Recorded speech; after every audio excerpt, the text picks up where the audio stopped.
Toronto with my beautiful wife, Cathy, and this is supposed to be our 7-year anniversary party. So thank you all for coming.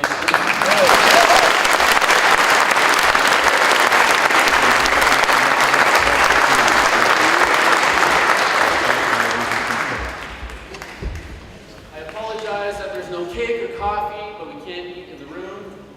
Also want to let you know that unfortunately, last minute, the microphones are unfortunately not working.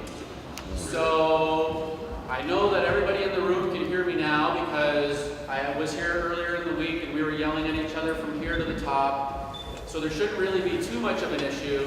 If anybody does have an issue with the sound, maybe just try to come a little bit forward if you're in the balcony. If you're in the balcony and you're still having trouble hearing, come down, let us know. We'll do our best to find you a spot down here and get you as close to the speakers as possible.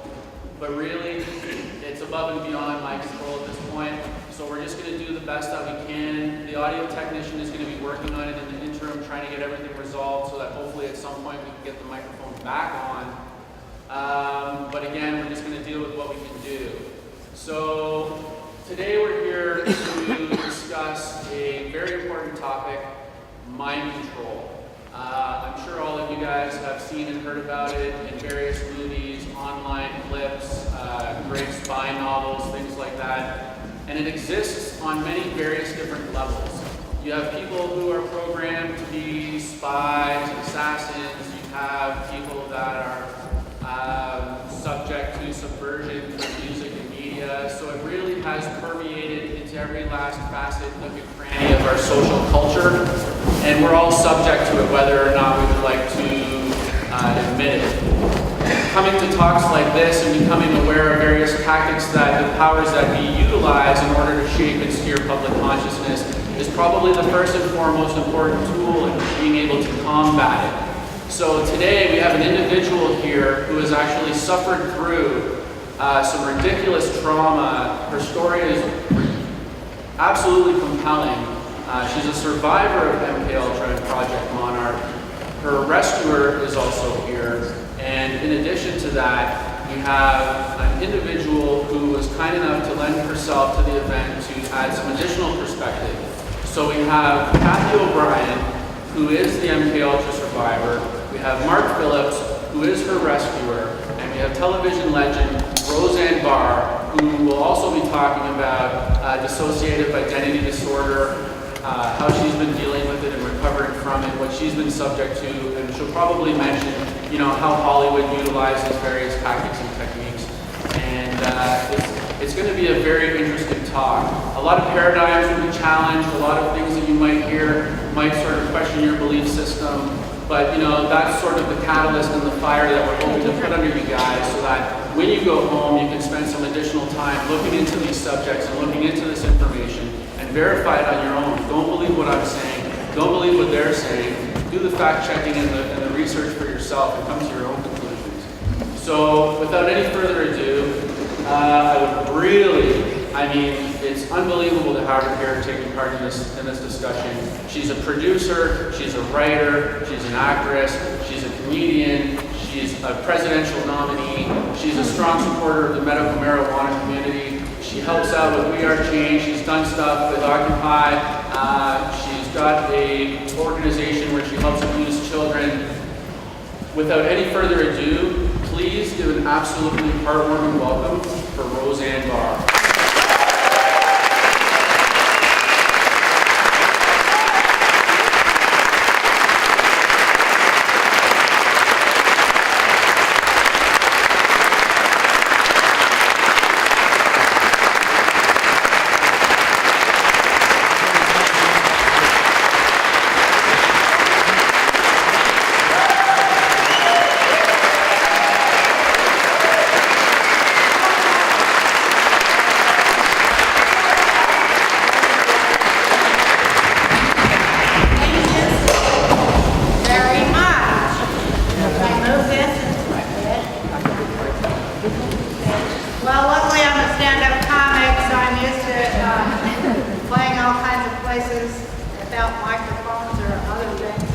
Started my career in the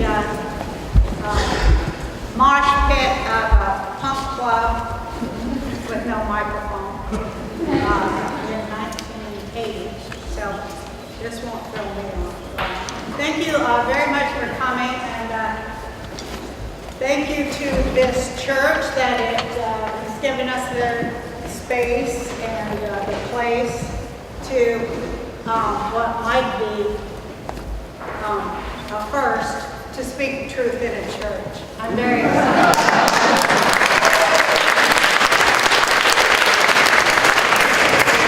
That's a little bit. Anyway, the first thing that big-time conspirators do when their privacy is invaded is to point their sticky fingers in the direction of the light and squeal, "Conspiracy nut!" Yeah, we're the crazy ones. As if there are not cabals that pull the world's strings and push their pawns and shills out into the limelight to face the public they manipulate. Let's take a look at how naive and cuckoo it would be to think such a thing. All kinds of international organizations are composed of people united by common interests. Everything from world music to softball to bird watching to worshiping at the altar of Justin Bieber prompts people to hook up and form organizations, all of whom have their own hierarchies, communication networks, conventions, etc. Have you noticed that? And yet we're expected to believe that the elites who wield the most power geopolitically via world banking, commerce, and weaponry, and the associated tentacles are only casually aware of each other's identity and agendas.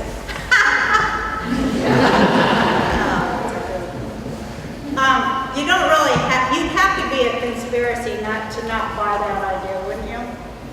It's real COINTELPRO spin on the concept of naivety. And it's why we keep shining a light on the dirty tricks they pull in the dark and the ones they hide right on the front pages of their mainstream media outlets. The ridiculous is made to look like it's sublime reality, such as this one, which is a real hoot. In America, the poor are bailing out the rich and the banks.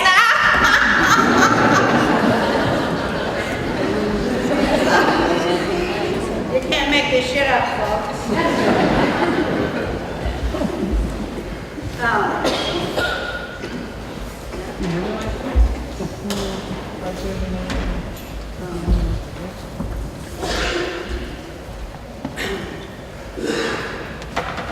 Proof of mind control and the application of drugs is the fact that without it, the American people would be demanding their money back.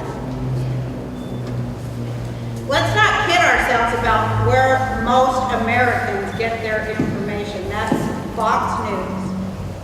That may be the obvious standard bearer for the Tea Party types and other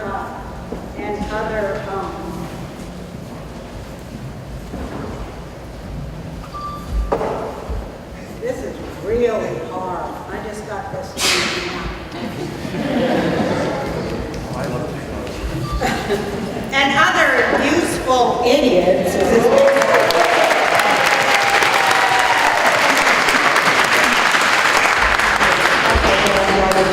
Let's not kid ourselves about where most Americans get their information. Fox News may be the obvious standard bearer for the Tea Party types and other useful idiots who show how free they are by bad-mouthing President Obama 24/7 and calling anyone left of Karl Rove a libtard. But they serve the status quo by being the right-wing end of the bad cop, good cop charade that allows Jon Stewart, Bill Maher, and other hipster pundits to point to them as the problem. Those atop what sadly passes for the left, for too long now, continue to enrich themselves, just like the right, through lying, misdirection, and pretense, while looking like the good guys. Meanwhile, speaking of grand conspiracies, we know that instead of indicting the two-headed Republican monster that inhabits Washington, D.C., the Ariana Huffingtons will keep shoveling in the money for droning on and on about how much better things would be if it weren't for gargoyles like Mitch McConnell and Ted Cruz. They may as well be talking about how great things would be if the Joker would ease up on Batman.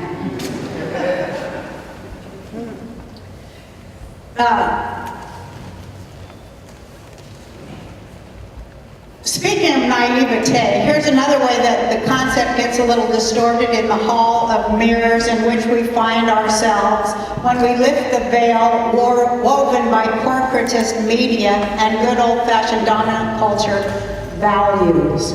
Speaking of mind control, people who think that spells, incantations, mantras, and such are relics from the past, or devices used only by primitive cultures to manipulate their superstitious masses, are not as sophisticated as they might think.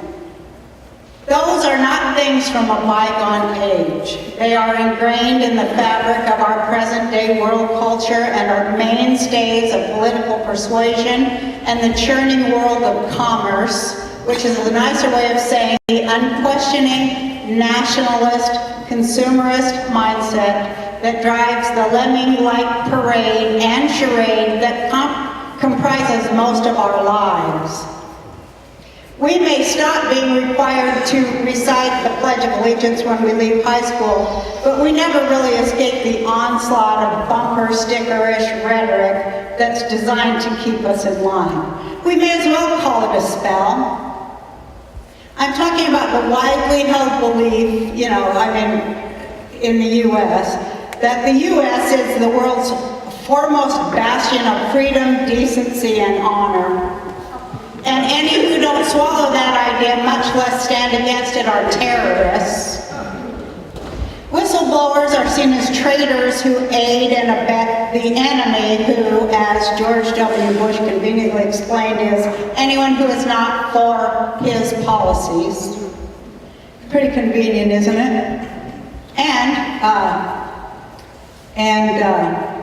President Obama, who promised to close Guantanamo, continues that tradition. Divide and conquer, it's not a mantra that the elites, the Illuminati, or the 1% or any of that choose to utter publicly, but it's one that is a pillar of their strategy to retain and consolidate power. They know the more we, this is hard. They know that the more we feel threatened and marginalized, the more we faction against each other. And the more we faction against each other, the more threatened and marginalized we are. That's some deal that those elites have working for them. It's some kind of deal. It's a vicious cycle for most of the world's people, but a winning strategy for the world's owners. Are there owners? When the 6 members of the Walton family who own Walmart have as much wealth as the bottom 50% of Americans, well, we won't even go into the Koch brothers right now.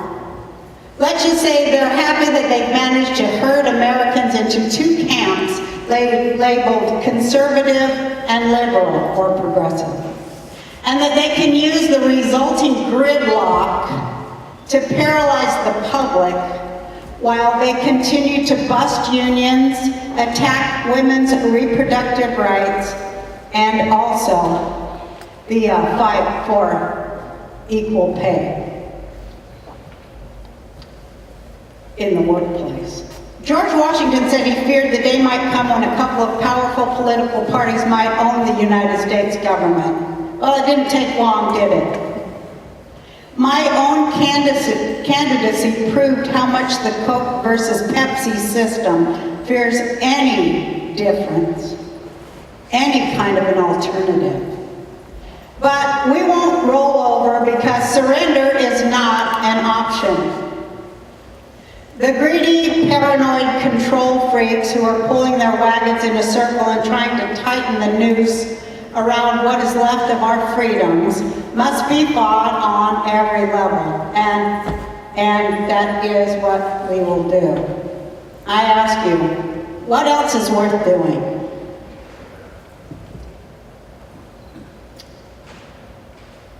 Cathy and I and Mark are friends, and though we seldom see each other, we do talk on the phone all the time, frequently, and we always talk about what we can do to help people who are dissociative. Because people who are dissociative have already been under some form of mind control, even if it's internal, and are at great risk right now. At great risk. Dissociation is a created state of terror. Forgetting and remembering in fragments of time, hiding things from yourself, and then finding them in forgotten places years later, wearing different eyeglass prescriptions, during the day, being allergic to things, and then not being allergic to those same things within weeks are all part of it. But the most useful part of all mind control and dissociation is that it makes tolerance of the intolerable appear normal. That is what was needed for power to control the citizens of any given nation. When the intolerable and the unspeakable are spoken and recognized and named, identified, they can be properly opposed. When woven into visibility, they no longer lurk in the shadows of the secret dark places, and only then things can become ripe for change. This is that time. Because, of the internet and for as long as we'll have it, for as long as we'll be allowed to have it. To those who are divided by violence, trauma, shock, or awe, are there people here like that? Hi.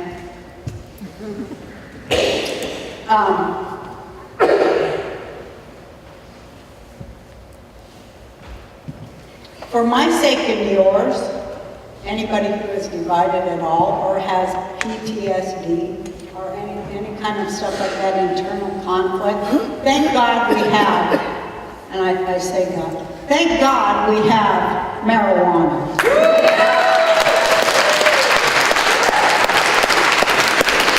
And a lot of people say, holy ganja, and I'm one of those people because I know that this is a holy thing that can remove mind control. The legal drugs are the ones that keep it in place. So right there, I don't think really you need to know more than that about how mind control works. I don't think so. That's it in a nutshell. Keeping people unaware of what they're doing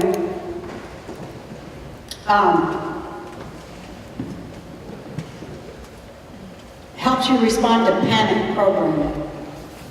The mentally divided are being activated at this time because a fugue state and a fugue state enacted. Horrors inflicted with no awareness whatsoever of being present while you do it.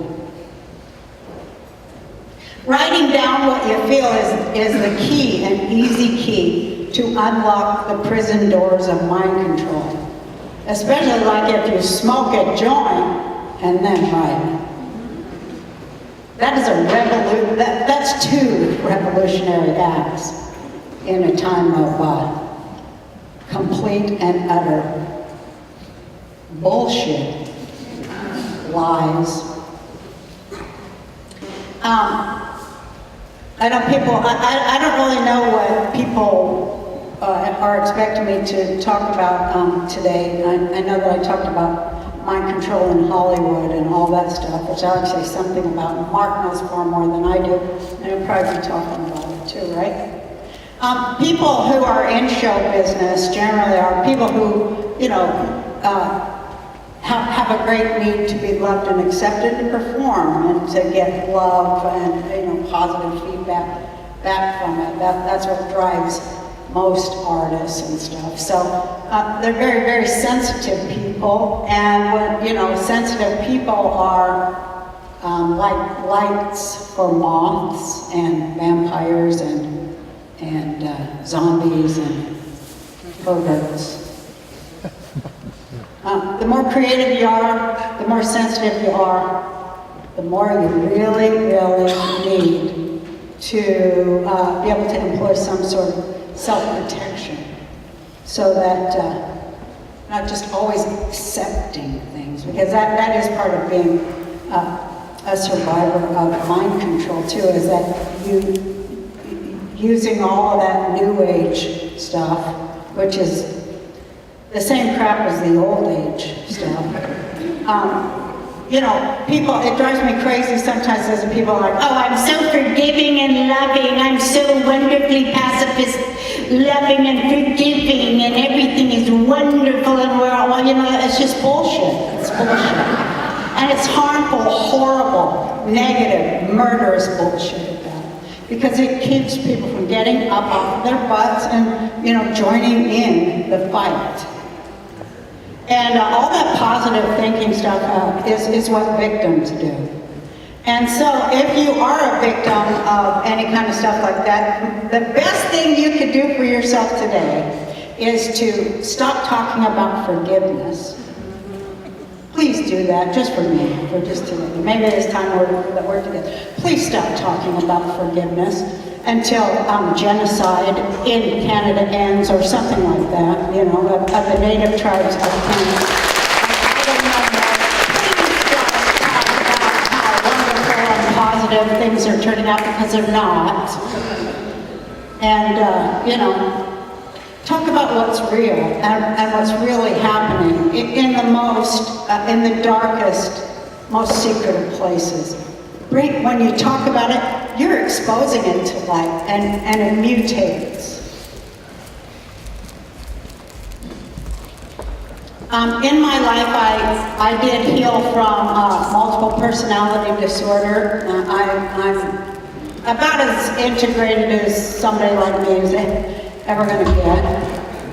And that's because I actually am aware of what I'm doing. Almost every minute of the day, I'm aware of what I'm doing. And also, I don't say anything that I don't mean.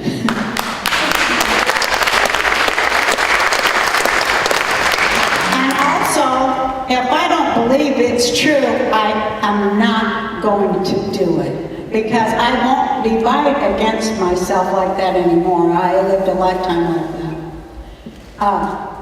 Saying one thing and doing another. And that's called a fugue state, just in case you want to know. And it's really hard to try to come to a place where you actually live your beliefs. It's so hard, isn't it? Because you're like, well, what part of this is real and what part? I mean, you know, I see a lot of people nodding. I'm happy to think that you know what I'm talking about. And I was thinking about all the things I could say here today, and I was very excited to be with Cathy and Mark and people like us all here. And I was just thinking that one thing I could do is just to show you what I've done and how plus a lot of other things, a lot of really excellent therapy. From a person who's from here, Dr. Colin Ross. And he's been my doctor for a long, long time, my psychiatrist that helped me. But here's what I do, and here's what you should do too, when you approach a panic state. And the reason I'm telling you that is because in order to be free of mind control, here's what that means. That words, magic words, or touch words, or code words, they don't work on you anymore. And neither do symbols. They don't. anymore enact a certain reaction. And it's so funny and so simple, because you know what? It's all about breathing. By God, it's all about breathing. Staying rational, staying safe, staying centered, staying calm, and staying in the right mental state, which we all really, really need, because we are being assaulted with thoughts and images that are foreign to what we believe. So here's what you do. I devised this breathing for people, and I divide it into 3 parts, and it is based on the number 3, and it is based on the number 10, for anybody who wants to, and all of you should, read about the number 3 and read about the number 10. Numbers are some incredible magic and symbols. And they're also real. They're not things that you're gonna believe against all logic, fact, science, and truth. That's the difference. They're real numbers. They're very mystical and very deep. So here's what I do, and I want you to do it too, because we have to get our breathing to where it doesn't speed up, and then we lose control. So in 3 parts of 10 seconds each, it'd be cool if we could all do it together too. Like we inhale for a count of 10, hold it, contain it in our lungs. As we mentally disperse it through our bodies. And then exhale for 10 too. So what we're doing is taking in, receiving, containing, dispersing, oxygen, which is what our cells most require, and which is so great because it just happens to be free. For now. But it is free, the thing we need most, the thing that helps us most, the thing that can heal us most is free. So we're going to take that in, we're going to contain it in our lungs while we're mentally sending oxygen through every cell of our body, and then we will exhale it within the same 10 count. And everything that doesn't serve our body, we exhale, so that the plants and the living things of the earth who do use that in this exchange called life, will receive it too. And then we've like transmuted something very, very deeply through our body and added something positive to the world. And the thing that makes it so positive is that it's the awareness of the fact that you're doing it. That is no small thing. Awareness is no small thing. So you want to do it? I wish I had a clock. Who's got one of those second hands? You got a second hand? You're going to do 10, 10, and 10? Evenly, because the thing about breath is that if you don't want to do the 3-part thing, just do even ins and outs. When you feel the hackles rise on your neck or any hair on your body standing, that is an indication that you're about ready to enter panic state, and you need to just simply breathe and do nothing else. So okay, here we go. Let's go together. Let's go in for 10.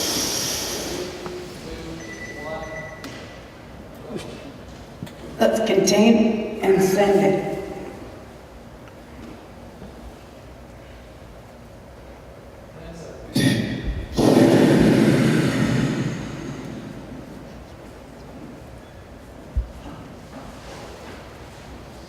We're short on the exhale. Let's do it one more time. Actually, let's do it 2 more times. That one's about practice. Let's do it again. This time I'll say 1, 2, 3. Should I look at your, can I look at your thing? What's your name? Oh, you're his dad. Hi. Okay, let me see. Okay, here we go. I'll count 5. Okay, so 5, 4, 3, 2, 1. Inhale.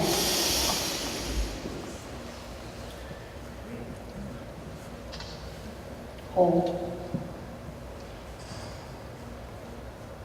Exhale.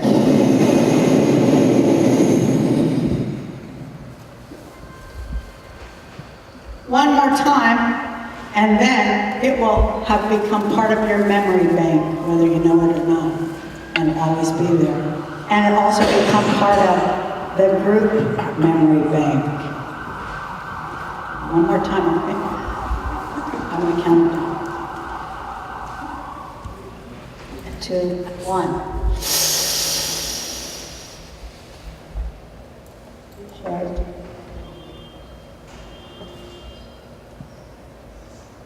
Out.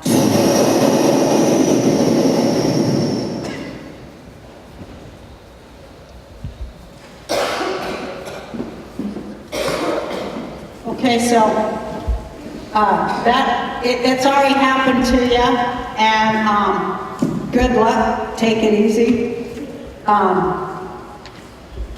Do less, write more, and smoke a lot of pot.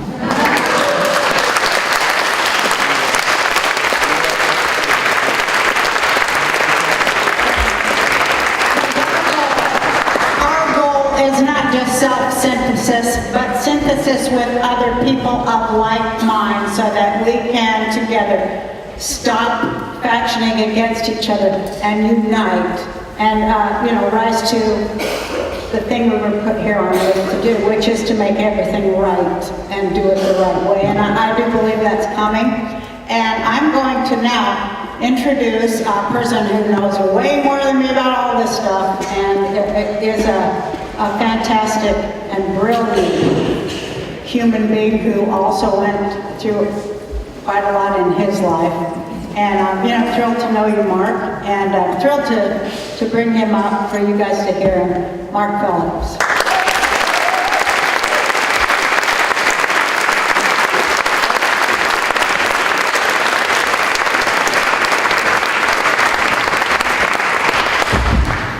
First of all, I'd like to thank Cathy and Kadina for having us here and giving us an opportunity.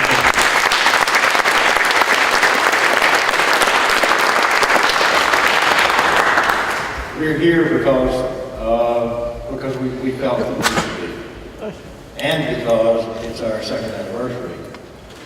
Toronto was the very first place I spoke.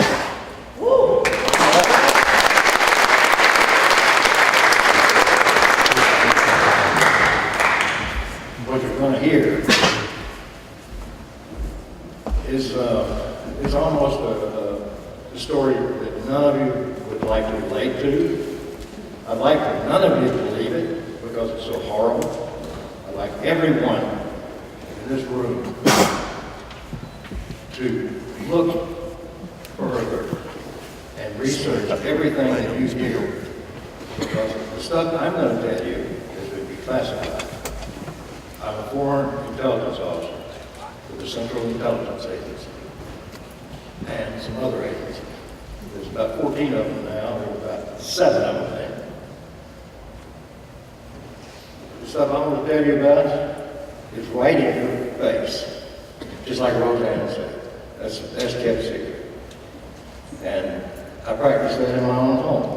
When I have confidential stuff I don't particularly want anybody getting into, I place it all over the house, right where you can see it. But it's not in a place you'd be looking for. That is an old trick that magicians use. The closer you get, the less you see. There's a movie out right now called Now You See Me. I would strongly urge each and every one of you to see it. Because one of the characters that plays in that part is doing exactly what I was trained to do. Everything that he does, I was trained to do. People with the Central Intelligence Agency, I'm talking about field people, officers, they're trained to become the best liars on earth. Their body language, micro muscles around their eyes, the blood pressure building in their earlobes, hand movements, eye movements, everything is formulated. That was one of the reasons that I was able to get out alive, because the powers to be said, nobody's going to believe an old spook. Nobody, particularly when he's talking about something as horrific as trauma-based mind control. I'll give you a little introduction of myself. I became involved with the intelligence community, I suppose, the way that most people do. You can, of course, CIA is an equal opportunity employer, and if you've got a degree, you can go down and apply, and you can get a job if they have an opening. I strongly advise against it. You guys are in Canada, you need to stay here, don't go down there. All right, thank you. The training I had began, I suppose, before age 5. I came from a wealthy family, and my father was very abusive, and because he had money and stature in the community, state, well, in the country, nobody looked. I had 1 or 2 teachers that did. But now I want to tell you something. I couldn't talk until I was about 19. And what better person to hire as an intelligence officer than somebody that can't talk? I lived inside my head.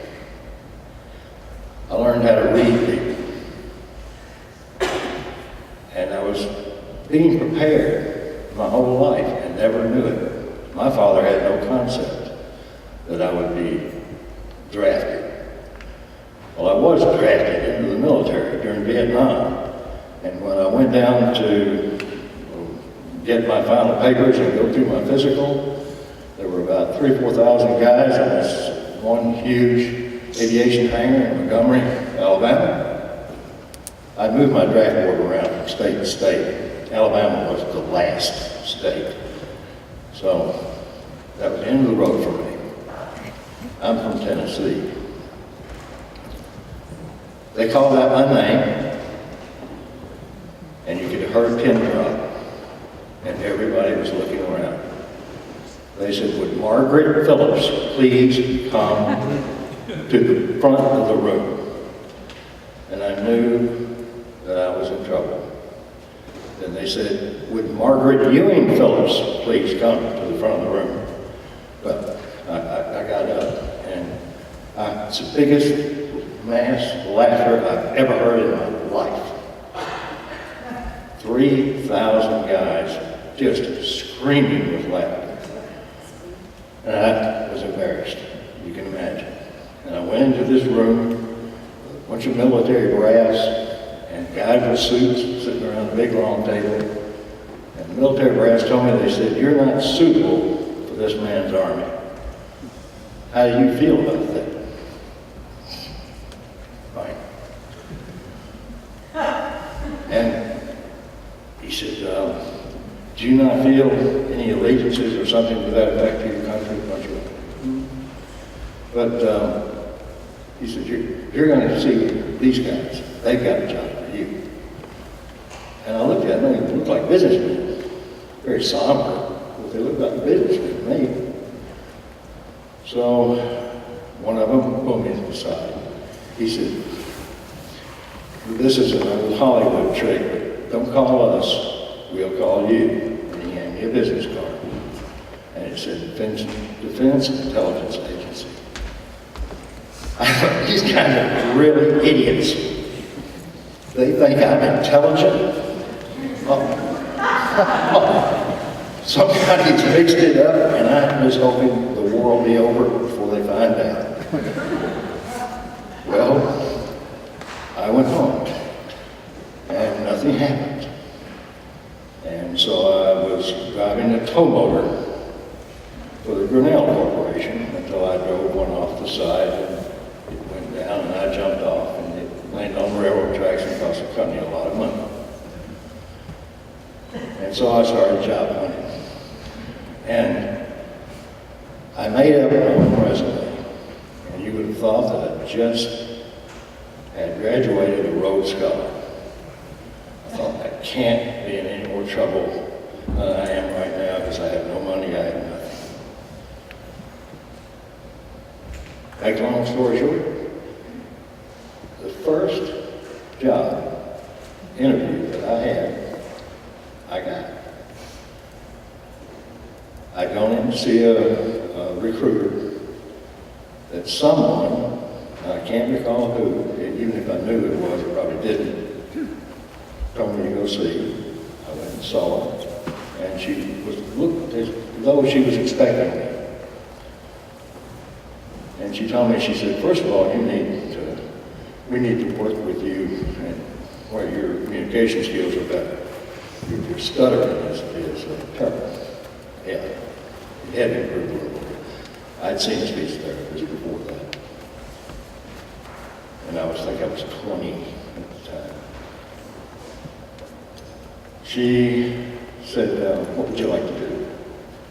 I said, I would like to do something that I do best. She said, what is that? I said, I don't know, that's why I'm here. She said, all right. How would you feel about working in the music business? Well, that's something I had. I'm a violinist. Yeah, okay. Music industry, good. She said, well, how would you feel about being an engineer? Oh, geez. I said, ma'am, I can't do this. I can't even fake this. I said, I've got things on a resume that's so fake that if you check them out, you make me leave right now. She said, I know all about your resume and I know who you are. I said, how do you know that? She said, you'll find out later. So she said, but you got to see some psychologists and some psychiatrists and you're going to be tested. She said, we're going to pay you while you do this. For 3 months, the least was once, the most was 5 times a week. I was tested. Actually by really just 2 different psychologists and psychiatrists. The questions that they posed to me, it didn't take me long to figure out that they were just rewording the same question. I thought, well, that's odd. Put me on this. Why would I be joining the intelligence community? So after going through that little ordeal, I went back to the headhunter, as they're called in the States, and I asked her, I said, why am I taking the same test over and over again? And she said, just a minute. So she calls the psychologist. It happened to be the one I liked. She said, he's 2 miles down the road, go down there and talk to him. If you can get there in 15 minutes, you can have a half hour. So I went in to see him and I said, doctor, I said, I have a question. What is this all about? I said, I'm really getting nervous. I said, months have gone by, and I don't even know what I'm applying for. He said, okay, you're going to be working for the Ampex Corporation. I said, who is that? He said, they invented the instant replay. They refined videotape and audio tape and audio recorders and video recorders, TV equipment, cameras, you name it, they've done it. They serve the military-industrial complex of the this country. You're going to be working for them. And you'll be working as an engineer, not in the capacity of working with numbers. That's fortunate. I said, well, what kind of engineer am I going to be? She said, probably a marketing engineer. I said, why that? Why do they call them engineers? She said, some companies like to call everybody engineers. And I want to tell you something. File this one away. If you've got somebody you're suspicious of, and they say they are retired engineers, trust me. A, you don't retire from the intelligence community. B, you're probably not an engineer. I actually have a friend who is retired from the intelligence community, not from the U.S. or Canada. He lives in Canada. He's got a Canadian passport. Well, he doesn't live here anymore, but he used to. Matter of fact, he owns property right here in this city.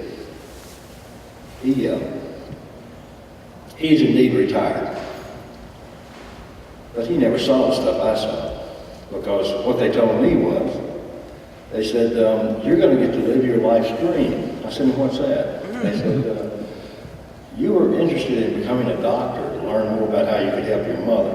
So I was riding, when I was like 6 years old, I was riding on a horse with my mother. And suddenly she just fainted and fell off. The horse stepped into her head. And she was not the most perfect mother before that horse stepped in there, but afterwards, she was incredibly difficult to be around. And I was about the only one that had any compassion for her. My sister detested her, and my father detested her. And I felt sorry for her, and I really wanted to help her, because I knew there was a nice person underneath all that. I don't know how I knew it, I was so young, but I knew it, I just knew it. Well, I said, okay, how did you know to pick me? I said, when I went to Ampex, the boss there that I met with showed me a stack of applications that he said contained, it was what, 740 or something, astronomical figure. I've got it written down, I've got the correct figure somewhere. And I said, and you're picking me out of all these graduates from engineering school and everything. And the psychologist told me something. He said, do you remember when you were, say around, let's see, I would have been about 9 years old. I would have been in about the 4th grade in grade school. Do you remember them coming in and giving everybody in there tests? I said, sure. I do remember those tests. Some of the questions I didn't even understand. A lot of them. I said, and then the next year, another battery of tests. All the way up until the 8th grade, when most people were entering puberty. I said, what about those tests? They said, the United States government learned a lot after World War II about how minds actually work. And they began to understand how to select people for certain jobs because they knew how my mind worked. And because I lived in my head, I was a perfect candidate. I was fiercely independent. And even after I was hired and I needed a job so bad, I was making more money than anybody I knew. Anybody. And I thought, oh my God, I can't give up all this, but I just can't work with anybody. And they put me with person after person after person. And I faked it the best I could. I really didn't enjoy working with anybody. So they said, well, we found out something. What's that? They said, you really do a good job by yourself. You do not work well with anybody. So they said, well, now you demonstrate. Now, you're going to get to do what you want to do. You're going to be working by yourself. And the unfortunate part about it is, if there's a mistake made, you did it. And in this business, it may be your last mistake. Well, I had already learned enough about the intelligence community to know they're not all benevolent people. And I learned that the area that I would be doing was mind sciences. My dream come true. I was in places like Emory University. I was for the astronaut, the Harry ones, that is, the apes. They were training to fly rocket ships for NASA because NASA was afraid that we were going to have a catastrophe like the Russians did, and they would defund NASA. So they had these monkeys ready to take over. That's like training a 2-year-old to drive a Ferrari. It's not a good idea. Monkeys are real smart, but they're not that smart. So I thought, well, the government isn't that smart either. They're throwing a lot of money away. But they did manage to teach this one gorilla, take that back, it wasn't a gorilla. It's a rhesus monkey. They taught this rhesus monkey sign language. I thought, wow, that's impressive. So I studied American Sign Language enough to where I could communicate with it, and I went back and talked to this monkey. And it was a whole new world opened up for me. Right there. Well, that monkey's got emotion. Monkey's got logic. He is just a little hairier and his arms are a little longer. So I thought, wow, that's really, really good. And as I went along, I got to oversee all types of mind sciences experiments. The people I worked with, yes, many of them had a real problem speaking English. They came over under Project Paperclip. Project Paperclip was a very bad thing because the Defense Department promised Congress they wouldn't bring in any Nazis. Well, the fact of the matter is, unless you became a Nazi, or worse, SS, you could not keep your job as a scientist, and you're going to die working for Hitler. So you had a choice: either get to do what you like to do, which was build rockets, or work in mind sciences, so that you didn't have to have institutions or prisons anymore. Everybody could be happy and could be productive. They wouldn't be under some sort of mind control, except their own. I thought, wow. And people with brain damage, they could reroute the neurons, firings in their brains. And these people would be just normal. Whoa. I saw all this. I saw technologies that I never saw again for 35 years. I knew that we were, the intelligence community and science, military science, was 25 years ahead of everything. Can you imagine if you removed everything in your lives right now that has been created in the last 25 years, what you would have left? Let's go back 50 years, because I found out it was actually 50 years. Remove everything that's been introduced to the public over the past 50 years. You probably always sit on the floor. Then I found out that technologies were indeed progressing at a much more rapid rate. And by the mid-'80s, I became scared. I genuinely became scared. I didn't want to be a part of anything anymore. I just wanted to live my life out and get away from it. You can't do that. I mean, I'm not one in believing in fate, but I gave up on believing in things that happen for no purpose at all. Everything that happens in your life is for some good reason. So, moving forward in time, in the mid-'80s, I was approached by, I might mention this too. I got transferred around a lot. They moved me from one position to another.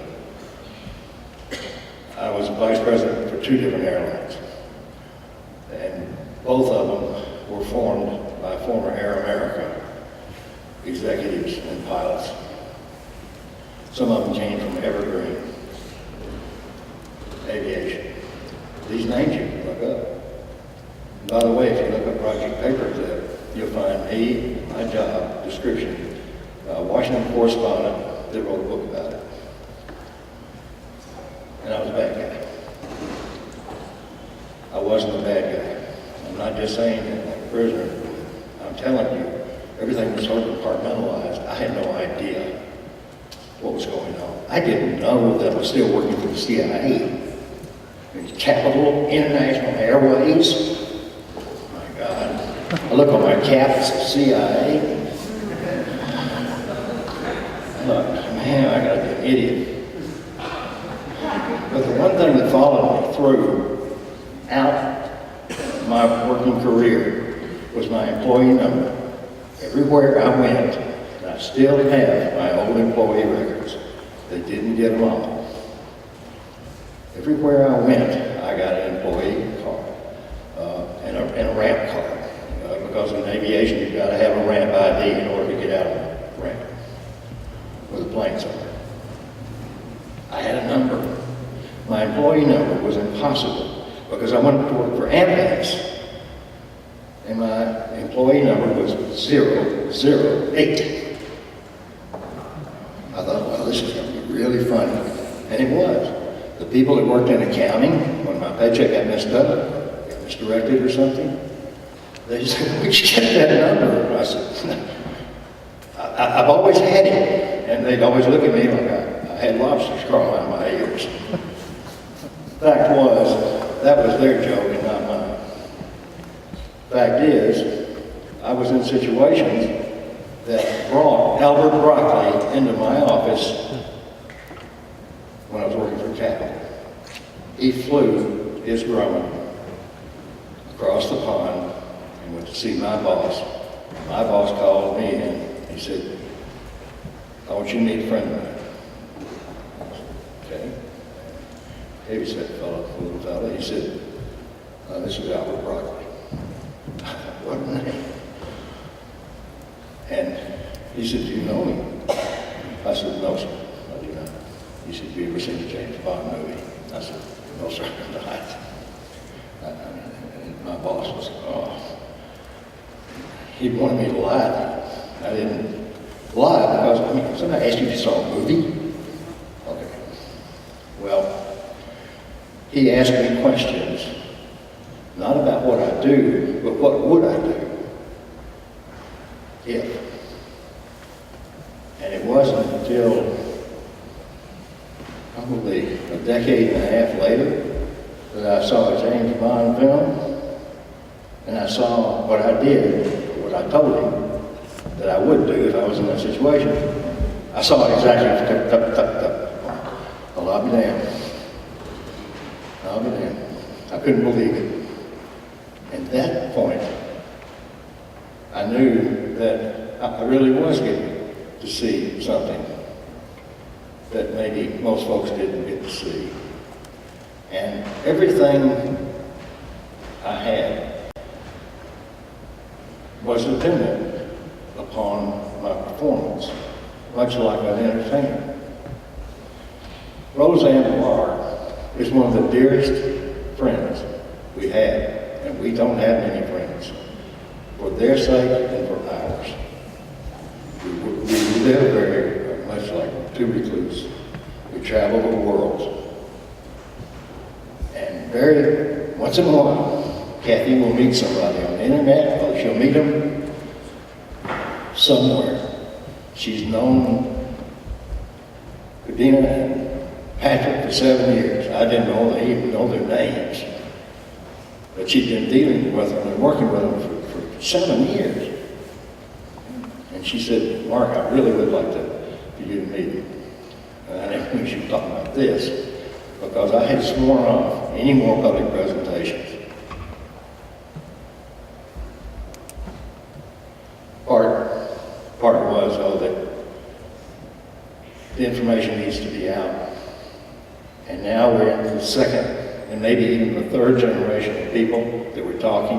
When Cathy and I started in 1991, speaking to psychiatrists, psychologists, judges, lawyers, they said you can't use the words mind control. There's no such thing. You can't control mind.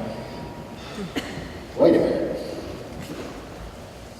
The reason I'm here is because of mind control. The reason I'm here is because I was invited to become the president of a very large corporation, working with the People's Republic of China, building giant capacitor systems so that they could maintain their output in their mines. And since everything is made out of metal in China is run by the military, they had checked me out. So when I was approached by this fellow by the name of Alex Houston in Nashville, Tennessee, an MC, supposed comedian, he's not a comedian, that's a comedian. He was somebody that just, I could tell that he was a habitual liar. I mean, I knew that within 1 second. I'm also a graphologist. I saw his handwriting. Oh, jeez. You wouldn't sleep in the same room with this guy under any circumstances. Plus, I found out about his sexual preferences after I rescued Cathy, and I know I did sleep in the same room with him one time. And I've been re-examining that time ever since. But a Chinese intelligence officer approached me on the night of the ribbon cutting ceremony, and he said, I'd like to show you something. And I thought, oh hell. You know, there were probably 800 or 900 people there. All the bigwigs, any excuse to get together and have a big gala. And this place was beautiful that they had us in. And Alice wasn't with me. And so and I thought it strange that they didn't want him to come over. Because he was my partner in the United States. No, they didn't want him. So this guy began to open his briefcase, and in perfect English, he begins to show me my personal background records, beginning with those 1952 records and some of the notes made by some of the psychologists that had reviewed them. And even my neighbors and my father's and mother's friends that the DIA had investigated me through. These people, every one of them, were told I was going to be associated with some sensitive military information, and they just wanted to know what their opinion was of me as a child, and nobody knew. And that must have been what they wanted to find out.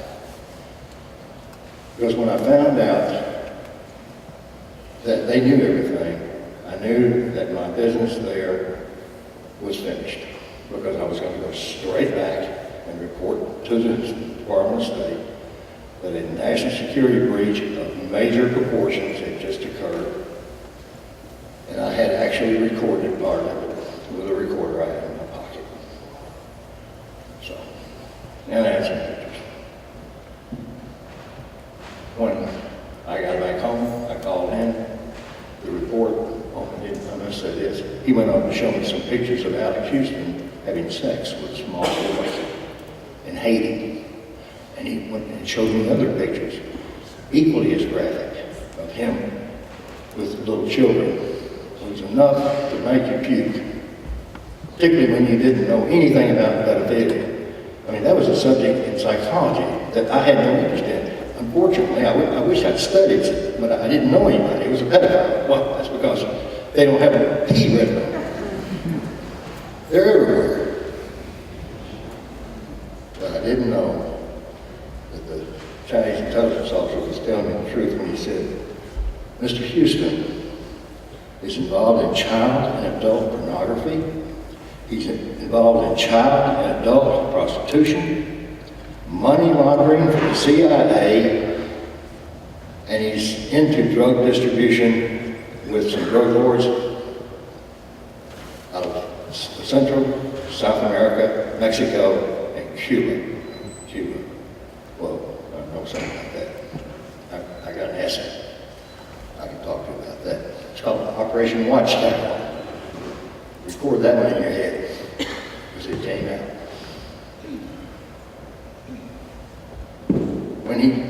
When I turned all this information in, the guy called me back, somebody, and he gave me a number to call back, and I wouldn't do it. I went through their switchboard because I wanted to make damn sure I was reaching the right person.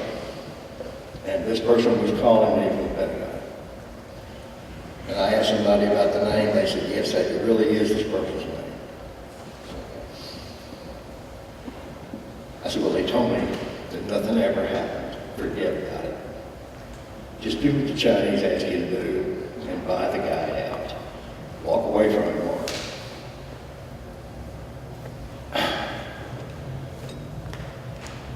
You got to remember, in the 1960s, we had devised methods using technologies. They weren't any good. They all changed and evolved with technology, the way technologies do. But to have external control of the mind, from the level of being able to control emotion, logic, two sides of the brain, unnoticeable. They didn't use trauma-based. Trauma-based mind control has been around longer than the pharaohs.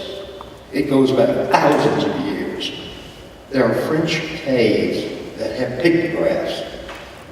And if you got any of you Mormons in here, you're pissed off at me because I say that those things are way over 7,000 years old. Too bad.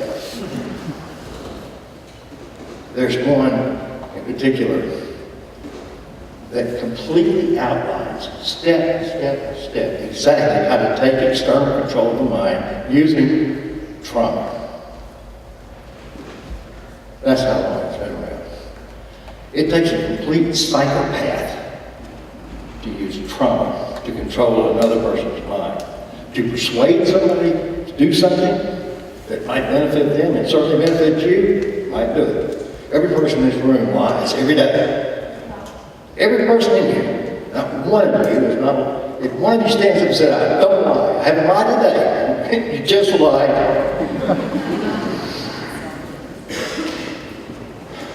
I thought, well, I can't do this. You know, I just can't do this. You know, I'd seen her when she picked Alex at the airport up.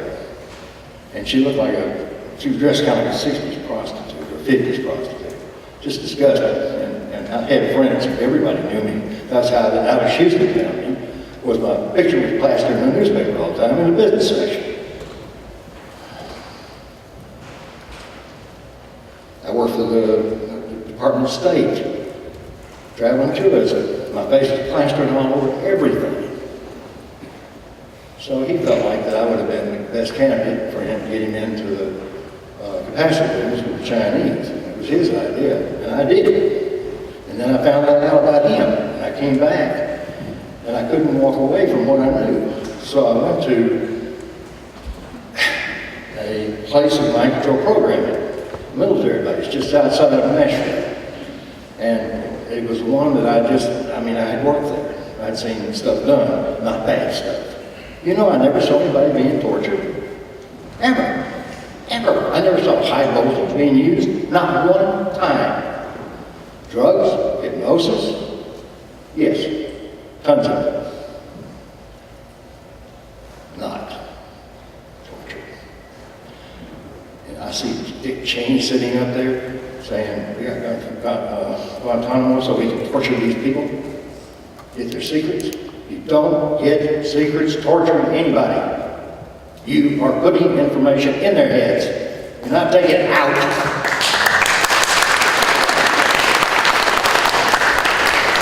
That, to me, was the most repulsive remark I've ever heard anybody say. I thought, how can you do this?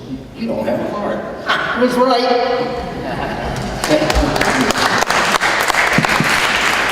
He had to get somebody else's. God help him. I bet if any of you people needed a brand new heart, you couldn't get it as fast as he did. Particularly if you'd be as old as he is. I wonder if the fellow that he got it from even knew it was coming or going. So I decided that I was going to do something.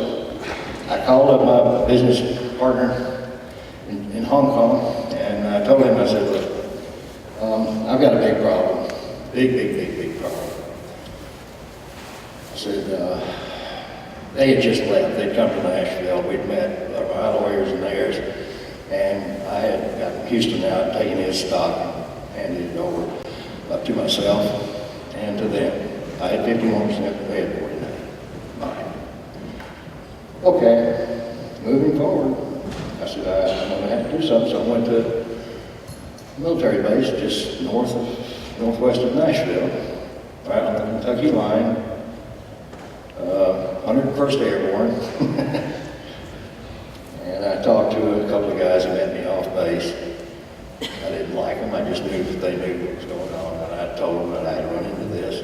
And I was told that this woman and a child was being maintained under trauma-based mind control for prostitution and child pornography, and it went all the way to the White House. I said, I don't like George Bush, but I don't dislike him that much. They said, whatever you've heard, you can believe it. I said, well, I believe it. I'm going to do something about it. They said, you are committing suicide. I said, I don't really live here anymore.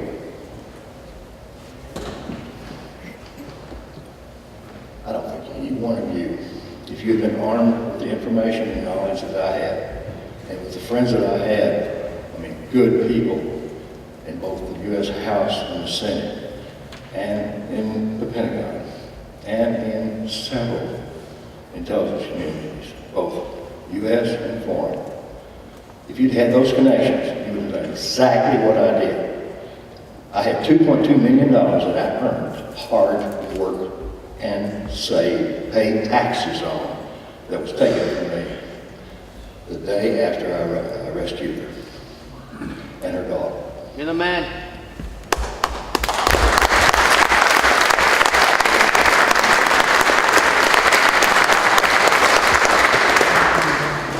I realized right then that material objects didn't mean crap. I had an airplane, I had a car, I had every kind of toy you can imagine, and believe me, that's all I had left. And I had some money buried out in the backyard just for running the islands and gambling or something. So I dug up the backyard, sold everything that I had, and I convinced everybody. Now, these are the people that trained me. I convinced them that I was stark, raving mad. It worked. I knew anybody that would cover up for that kind of crime would buy it. They bought it. So I took Cathy and her daughter to the outback of Africa. It felt like, but it was actually the inside of Anchorage. Well, Marcella's outside of it. Oh my God, that woman ran for president. She was from Marcella. Anyway, I found out that the only thing I knew to do was what I had observed. And we were extracting information out of spies that were captured. They were industrial spies, for the most part, I think. Some were political spies. I didn't see that much on them. But we were just getting information out of them, and we didn't do it for torture. So I thought, okay, I've got to find somebody to help me. It's like sitting in the cockpit of a 747 many times watching pilots fly. Maybe you got a private pilot's license, which I have. Maybe you got a multi-engine rating like I have. But it's the difference when you're sitting in the 747, and that's what it felt like to me. I couldn't do it. I could not do what they needed, what she needed done. And when I contacted everybody. They ran, all except for some federal investigators. And one of them happened to be the man who was in charge of the Far East, U.S. Customs Enforcement. He worked directly under the man that George Herbert Walker Bush put in to head up Customs, a fellow by the name of Von Rupp. William Von Rupp. This guy, when he found out what Cathy had told and I had investigated, and it was all true, and when he found out that those numbered accounts, I did manage to get into Houston's safe, and he kept some things in there he shouldn't have, like CIA numbered bank accounts with millions and millions and millions and millions of dollars in them. When I turned that over to them, they came back and told me, they said, this is not going anywhere, you're going to die. Mark, run, don't get close to anybody, don't kill him. And I don't know whether I mentioned this or not, but after I rescued Cathy, I didn't speak to my son again. And he and I were very close. He was a teenager. And I told him someday, maybe, if I live, you'll find out what I'm doing. It's something I believe in doing. And if you do everything you believe in doing, you will succeed. Don't measure the success in money. Because I'm just about as poor as I was the minute I rescued her. But I'm a really rich man with what I have here and how I feel about myself. I don't give a rat's rear what any of you think of me. You can call me a traitor, you can call me anything you want, I don't care. What matters is, I told you the truth, and you're going to hear the rest of the story. Because when I found out that that woman and that little girl were being maintained under trauma-based mind control, I was absolutely on fire. When we had the technology at that time, she could have been controlled a whole lot better and a whole lot safer. External control of the mind today has advanced so far that if I were to tell you what I know, I don't have the penalty, so I can't tell you. There's plenty of stuff out there in your face. Look it up. Look up from the U.S. Patent Center of it. Now, that kind of fell off the radar when Bush Jr. got in. Matter of fact, he reclassified, that's like regaining your virginity, but he reclassified the declassified MK Ultra files. Okay.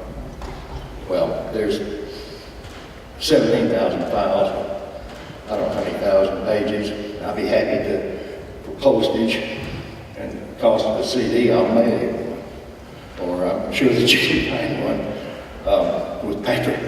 I'm sure he has one. If he doesn't, I'll send him one. He can copy him, you can copy him. When I told Cathy, I said, honey, you're not going to know where you're going until you know where you've been. I'm going to ask you 2 questions. And I realized the condition of your mind. Her eyes, there was no color. I had no idea what color her eyes were. But I wanted to see on her driver's license. I said, how old are you? She's 24. I said, what's your full name? And she put her head down. She said, Cathy. Just call me Cathy. Everybody calls me. Well, they call me other name, but Cathy. I said, may I show you your driver's license? She said, well, yeah, I'll go get it. I said, no. I said, you know simple math? I said, you're not 24. You have been 24 for 6 years. I said, that is not your real name. That's part of it. And I pulled out something else. I said, that's your real name. She said, well, I didn't know anybody. I said, look, You're going to know everything. The other thing that I ask you to do is, if I ask you to please don't do something, don't do it. I will not ever ask you to do something without explaining why I need you to do it. And believe me, you'll never know all of the reasons why. There's one thing this book does. He never, ever, ever can physically get it out of his mouth. All the reasons that he wants you to do something. He can only give you part of it. But if something just kind of breaks down, that's our own personal program. So everything is done for at least 3 reasons. 3. 3 is an absolute magic number. And there are many, many avenues going looking towards numerology and figuring it all out. Listen, if those guys at the Pentagon play around with numerology, there's got to be something to it. And I never heard anyone mention it except Roseanne. She mentioned it once before. Now, what the hell does she know? So I asked her, and she told me. And she studied the same crap that I'd studied. And she knew a little more about it because I wasn't as objective. I thought the best revenge Cathy could have, and I told her, I said, honey, the best revenge you can have is to heal. I said, the best revenge I can get for those bastards taking everything, including my son, away from me, is to expose them. I doubt that it'll hurt any of them, but it's sure going to be embarrassing as hell when they start opening presents from under the tree. She said, why? I said, you'll see. At one point, we got a copy of Trans. And every single politician in Congress, both houses, and their wives, and their children, and some of their nieces and nephews, and they gave them as gifts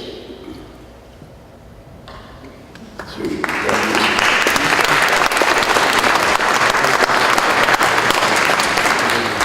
when the judge invoked the National Security Act on our case and said we can't adjudicate this any further because laws do not apply in cases of national security. And yesterday, the FBI said there was no such thing as mind control, and today you said, same FBI guys, I'm the most dangerous man in the state of Tennessee. I'll tell you what that means. See, because he's a mind control expert. The judge said, okay, I'm going to hold you in contempt and lock you. So he said, yesterday you told me there was no such thing. Now you're telling me this guy is the best. I want you to leave my court, and if you come back or send any representative from the Federal Bureau of Investigation in here, I'm going to hold them in contempt and lock you up. So Cathy cried, and I did too. I said, honey, that saved our lives right there. They can't touch us. We're now in an excellent state.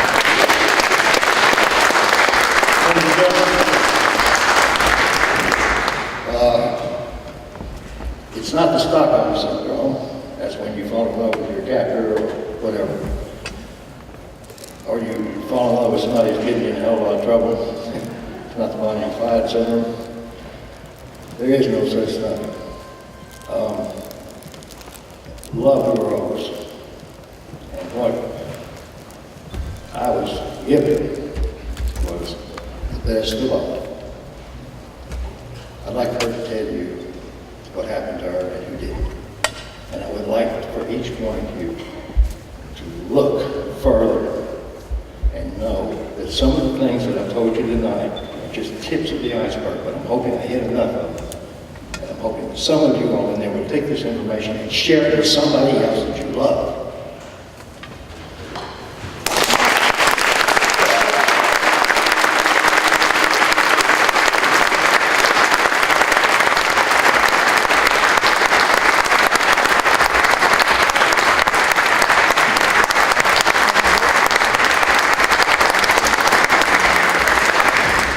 Mark is an inspiration to all of us to make a difference where we can. Once your eyes are open and you have knowledge, you see what's really happening in our world, just gather your strength of spirit and with integrity and compassion, begin to make a difference in light of that truth.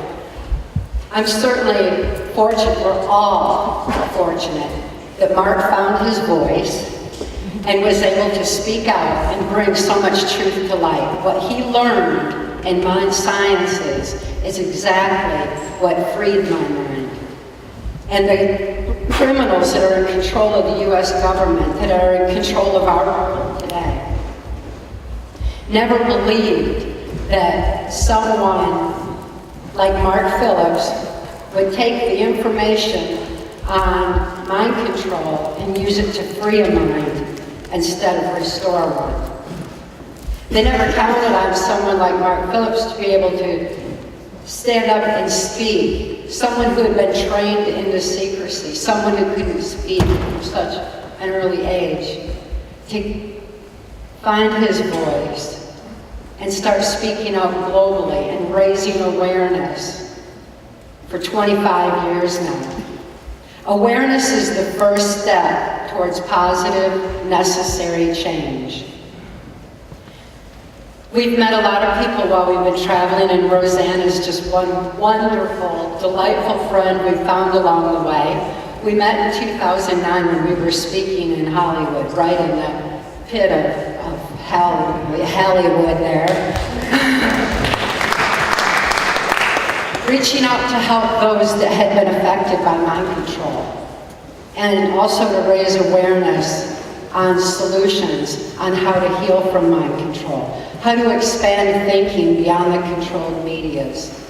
And Roseanne was right there, making a positive difference from the very onset of her hit TV show, where she was sprinkling in information. When your eyes are open to truth, when your eyes are open to what mind control is, and you look back through her shows through the years, you'll find the more you know, the more you see that she's been telling you powerful truths all along.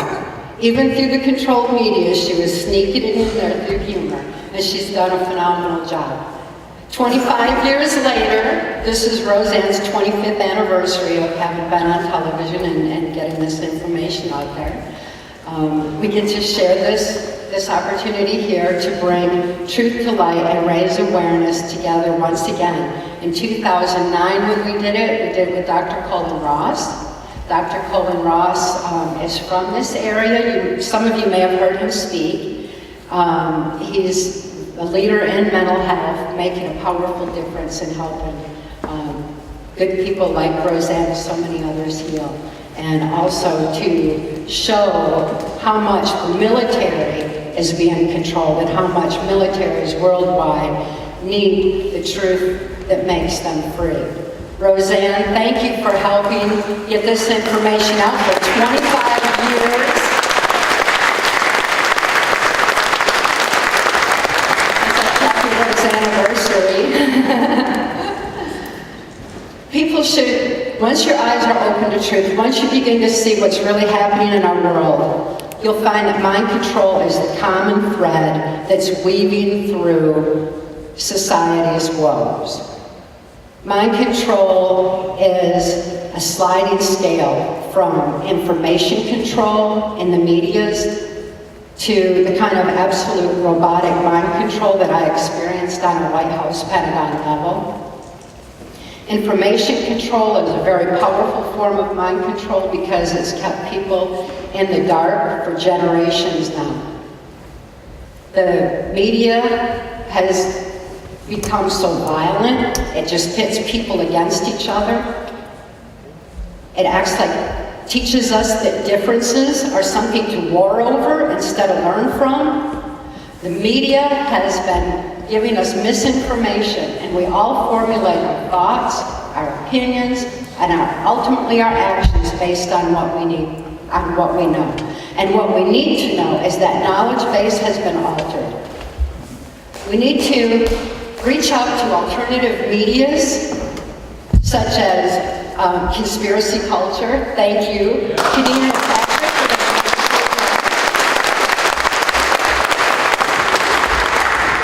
for the the alternative radio and other media members, the documentary filmmakers, to people who are making that difference. Now that we have the internet, we have a much better opportunity of having truth. The criminals in control of the United States and our world have been operating on the philosophy that secret knowledge equals power. That's why so much disinformation, misinformation, and hidden truths. Well, their knowledge base is eroding now, or their power base is eroding because knowledge is rising. With their secrets being told through events such as this, for the new whistleblowers of today, like Assange and Snowden, who are using the internet and getting massive amounts of misinformation.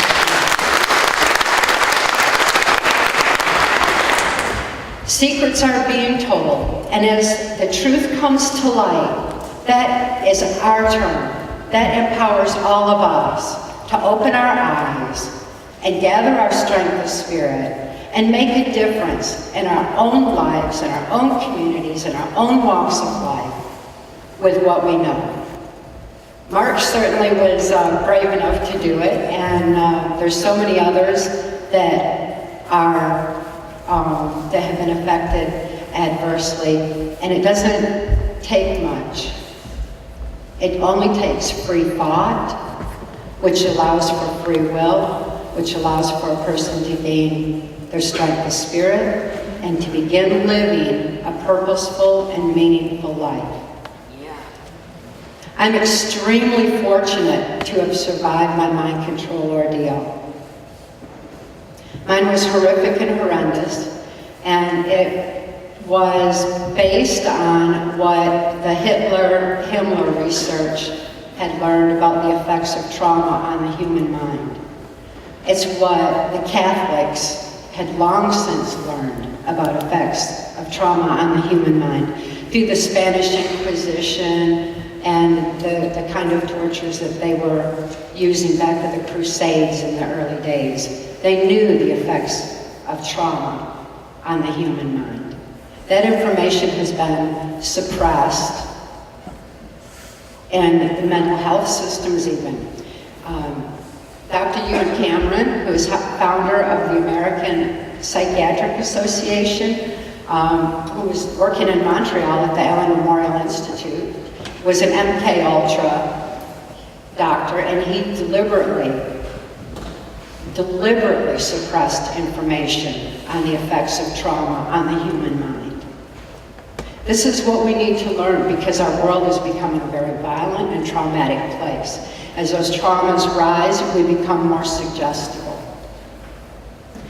Since my experience was extreme, and mind control is a sliding scale, by understanding what I went through and how I healed, I hope it empowers each and every one of you to begin reclaiming control over our own minds, our lives, and restoring peace to our planet. One thing that I've learned in traveling and speaking out globally is that people all over the world want the same things. They want peace, love, happiness, and truth, the kind of truth that makes them free.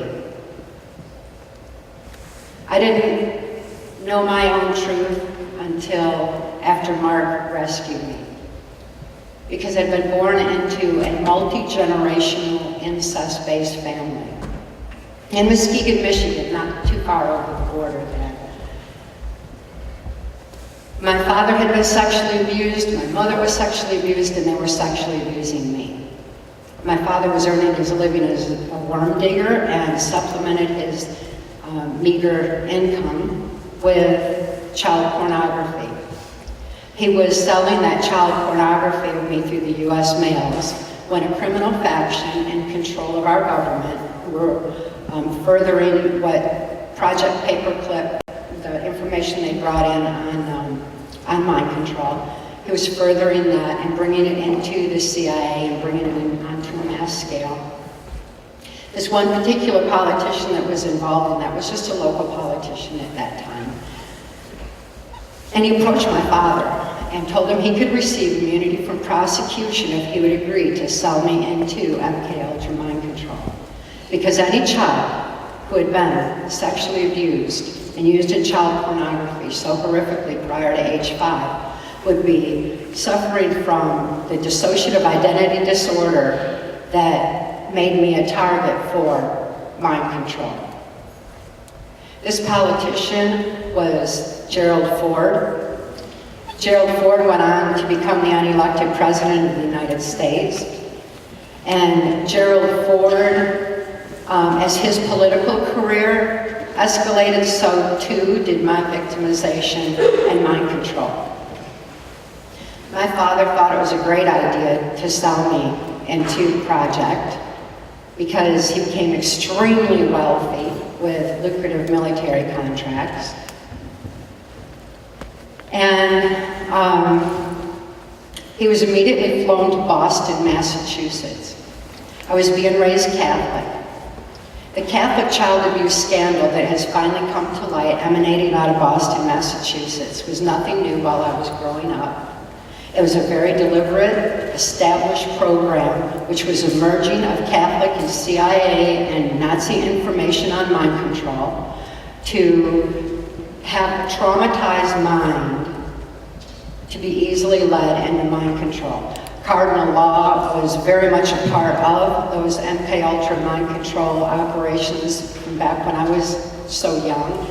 And my father was taught how to manipulate the mind of someone who was suffering from a dissociative disorder. And what that meant was that when I was sexually abused as a very young child, I was too young to know that it was wrong.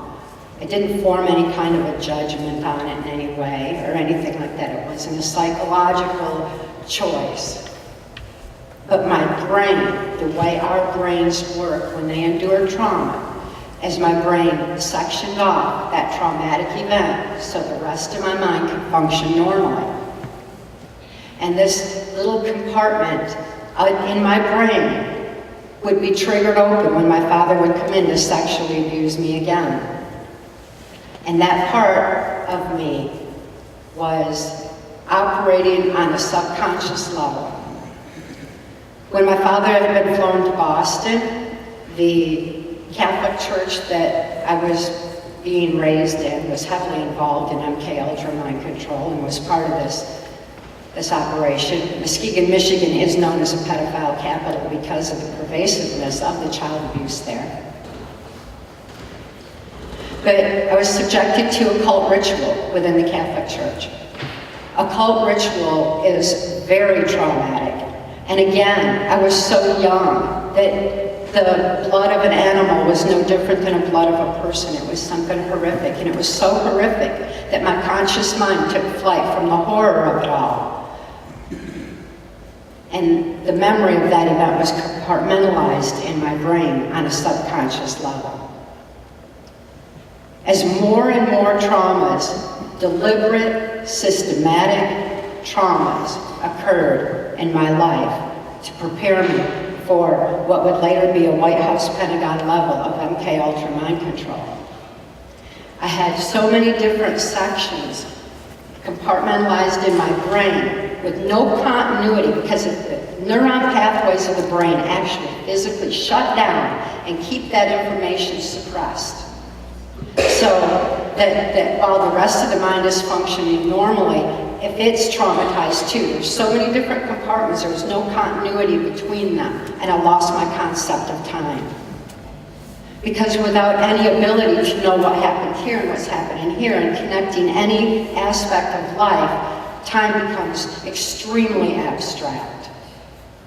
Without a concept of time, I didn't have any conscious awareness. And without conscious awareness, that left my subconscious mind wide open and easily led. The subconscious mind has no ability to reason. It has no ability to consciously comprehend. It doesn't think the way that the conscious mind does. With a conscious mind, we have choice. The subconscious is just manipulated. So when trauma occurs, the conscious mind is removed more, and it leaves the subconscious mind extremely vulnerable. And it's at times like that that then our medias will come in.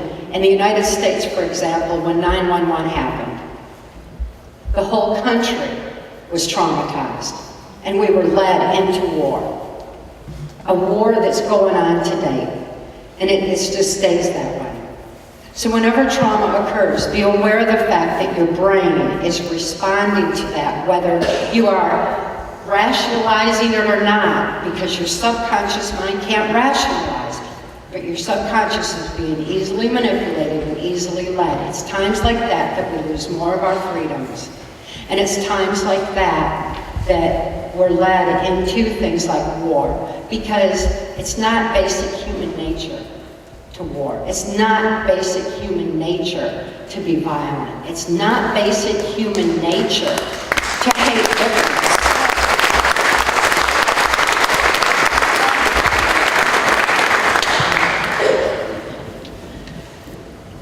Well, by the time I was sold into the project and I'd lost my conscious thought, I was taken to various military bases and government installations, NASA installations for systematic, regimented mind control programming. On the military bases, I received some of the kind of programming that the military does that makes it where they can point and shoot a gun and shoot an enemy without any conscious rationalization of it, because none of us would want to do that. So the military is trained just to point and shoot, respond, do. Just do. And the kind of programming that they're subjected to is one they can heal from too, because I am so fortunate to have healed from my systematic, absolute, robotic mind control. On those government installations, I was often tortured. And being tortured, my conscious mind would take flight. I think that probably many of us have heard people who've been through an extreme trauma say that it was as though they were looking down on their body. And it's another aspect of our brain and the way that it works. But it was as though my spirit took flight to a safe, loving space. My spirit was never touched. But because I didn't have any conscious thought and control over my own mind, I didn't have the capacity to express that spirit that had taken flight anymore. I didn't have that anymore. And without that, I didn't have soul expression. To me, the spirit is like the energy of being, while soul is that energy expressed. It's what we need to be able to stand up for what we believe in life. It's what we need for being able to live life's purpose and discover all the beautiful aspects of life that are out there.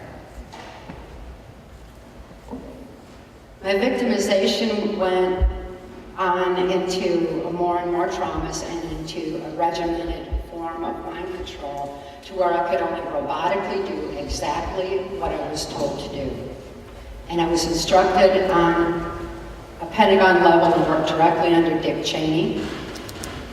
I think every one of us can see clearly how horrific of a person he is. He not only traumatized me personally, he has traumatized the nation and the world with his violent actions and warmongering, hateful, hurtful ways that have eroded so much of our planet at this point. I don't want to necessarily just point fingers at the likes of Dick Cheney, because these folks that had abused me are dying off, and things are changing, and different people are coming into place. And as they do, we got to make sure that we don't allow more leaders in that are just like that have that same kind of soulless, hateful agenda. So to understand mind control will be the ultimate. Gerald Ford, when you look at who he had in his cabinet, he had George Bush Sr. as head of the CIA, Dick Cheney as his Secretary of State, Donald Rumsfeld, as his Secretary of Defense. Donald Rumsfeld was Mr. Monsanto. I think many of us know how that Monsanto is affecting all of us. Under MK Ultra mind control, I had regimented sleep, food, and water deprivation, and what foods I was fed included Monsanto products. It included copious quantities of NutraSweet, aspartame. That artificial sweetener renders a person more easily led. It dumbs people down on a mass scale. Anytime we let a pharmaceutical company manufacture our food, that's absurd. What are we doing?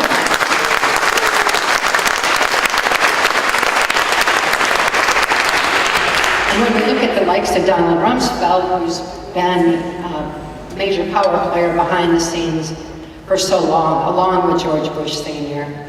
and Dick Cheney, it's absurd that we follow leaders that, number one, we didn't elect, and number two, that are misleading us into ways that are very contrary to our being. We need to regain our strength of spirit. When I worked on a White House Pentagon level, I was in and out of the White House, I was exposed to various government leaders, which are Canadian. I encourage you all, please look into Transformation of America for the names if you want to know who those are and the absolute details. Because Transformation of America is 100% total, absolute, validated fact. Otherwise we wouldn't be speaking here and national security wouldn't be on it. But you can get the absolute details on mind control and who was involved in Transformation of America, which is now in law libraries worldwide and being taught at major universities so that people can see how our governments have been taken over and how we've all been manipulated into this violent frenzy that's affecting society today. I was forced to participate in criminal covert activities like the CIA's cocaine industry, and their so-called war on drugs was no more than them taking over the industry worldwide and funding their black budget to further their adverse agenda.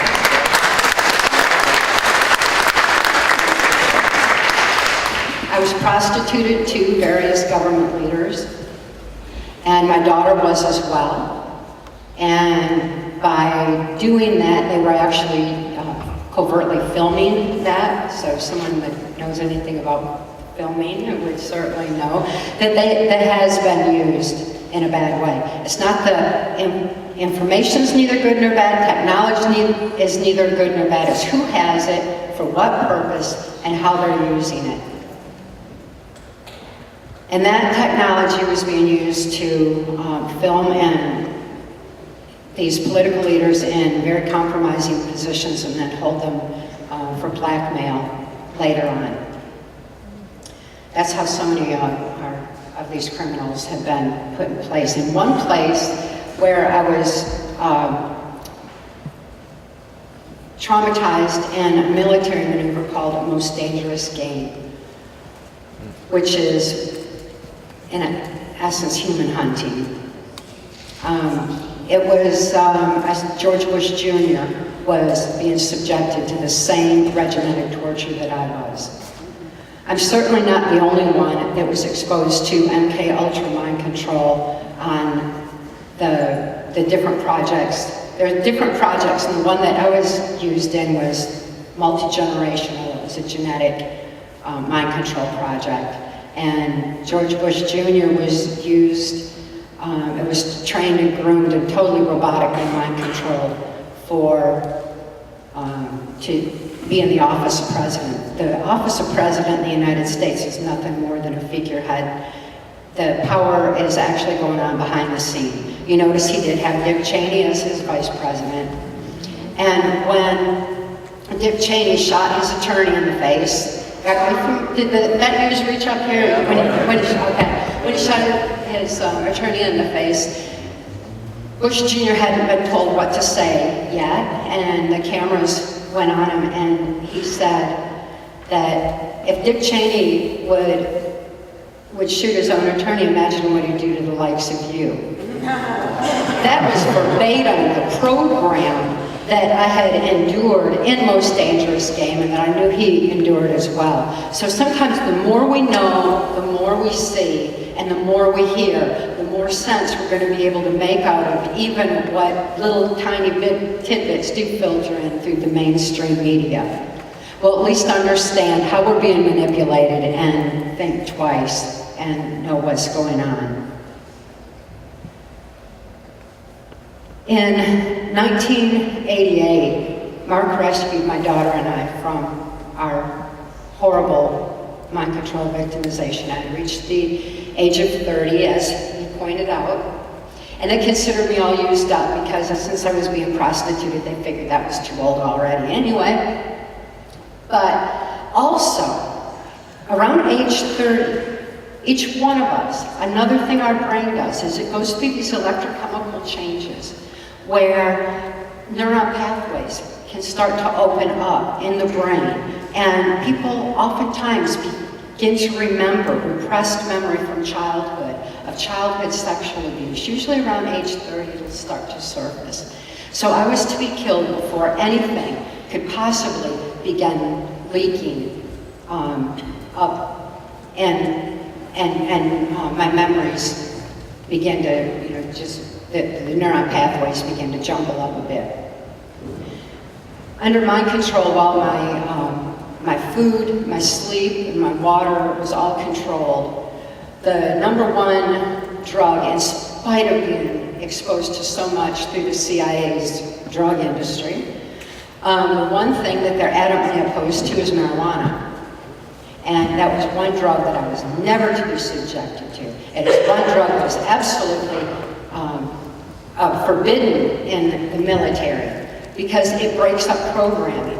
The chemical actions of marijuana actually open up the neuron pathways in the brain.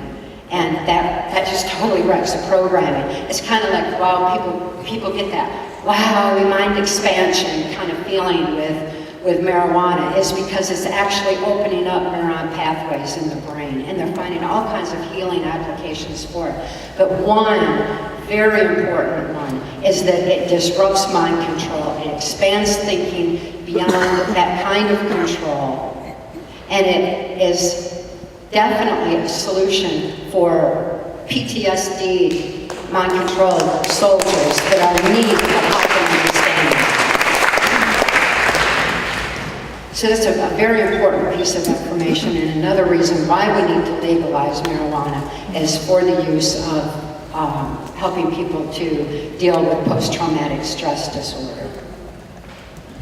When Mark rescued my daughter and I and took us to the safety of Alaska, it was the first time that I'd ever experienced such kindness, such goodness, safety in my whole life's experience.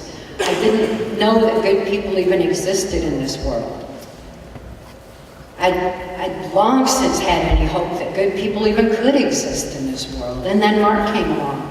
And it would be far easier for me to believe that he was an alien or a god or anything.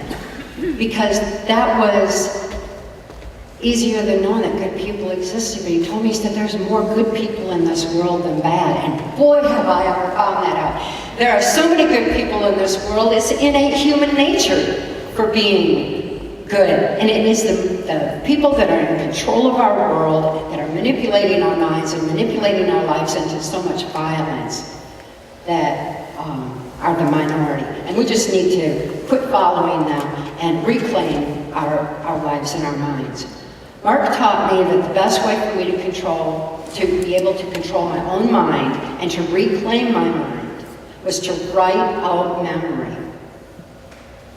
By writing out memory, what that does, the very act of moving a pen, opens the neuron pathways of the brain.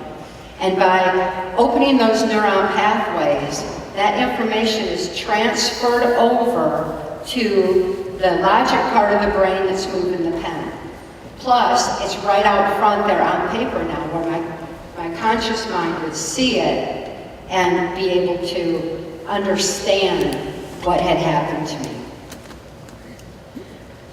When I first gained awareness, it was through being safe. Safety is a crucial factor in anyone healing from a dissociative identity disorder. They've got to be out of that horrible environment. Someone in the military is not likely to heal while they're still on the battle forefront. Someone who's been horribly abused in a church isn't likely to remember by going into that, while they're still going to that church. You have to just kind of put that aside until you can consciously start making your free thought choices again. Because what happens is the brain is still trying to compartmentalize that so the rest of the mind can function normally. It doesn't allow for a person to know what has happened to them if they're still in their abuse space in any way. Even in, like, my daughter Kelly's case, my daughter was subjected to a technological form of mind control. She was exposed to harmonics, because harmonics vibrate the neuron pathways in the brain and section it off that way.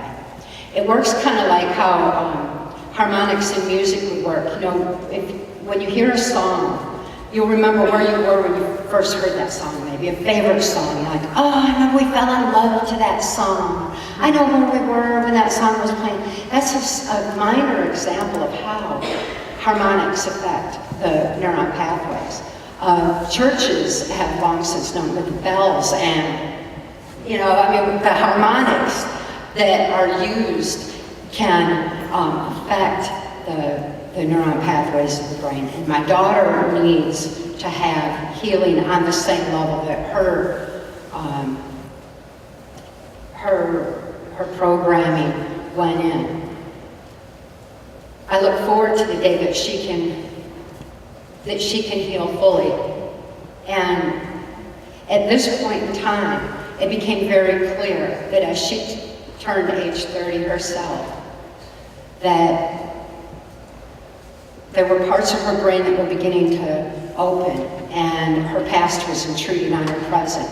And even though she lives a love that she is true to soul, she was not able to maintain that with her past intruding on her present all the time.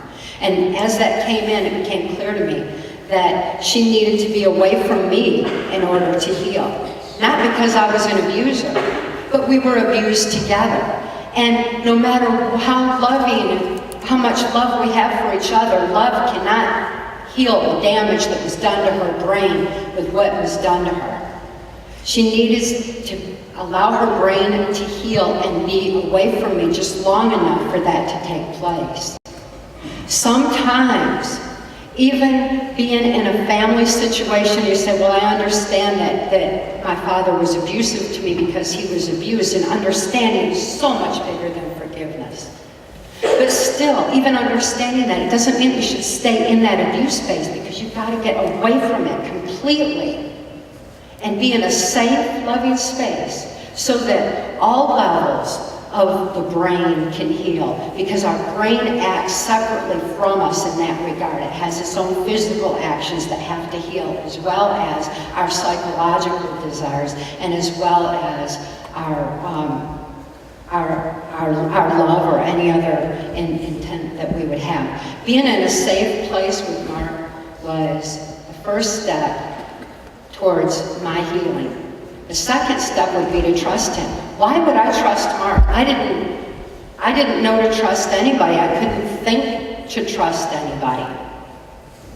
Matter of fact, until I gained conscious awareness, I wasn't able to form any thought of my own at all. And in order to do that, Mark put a watch on my wrist first thing, because the concept of time equates to a concept of awareness.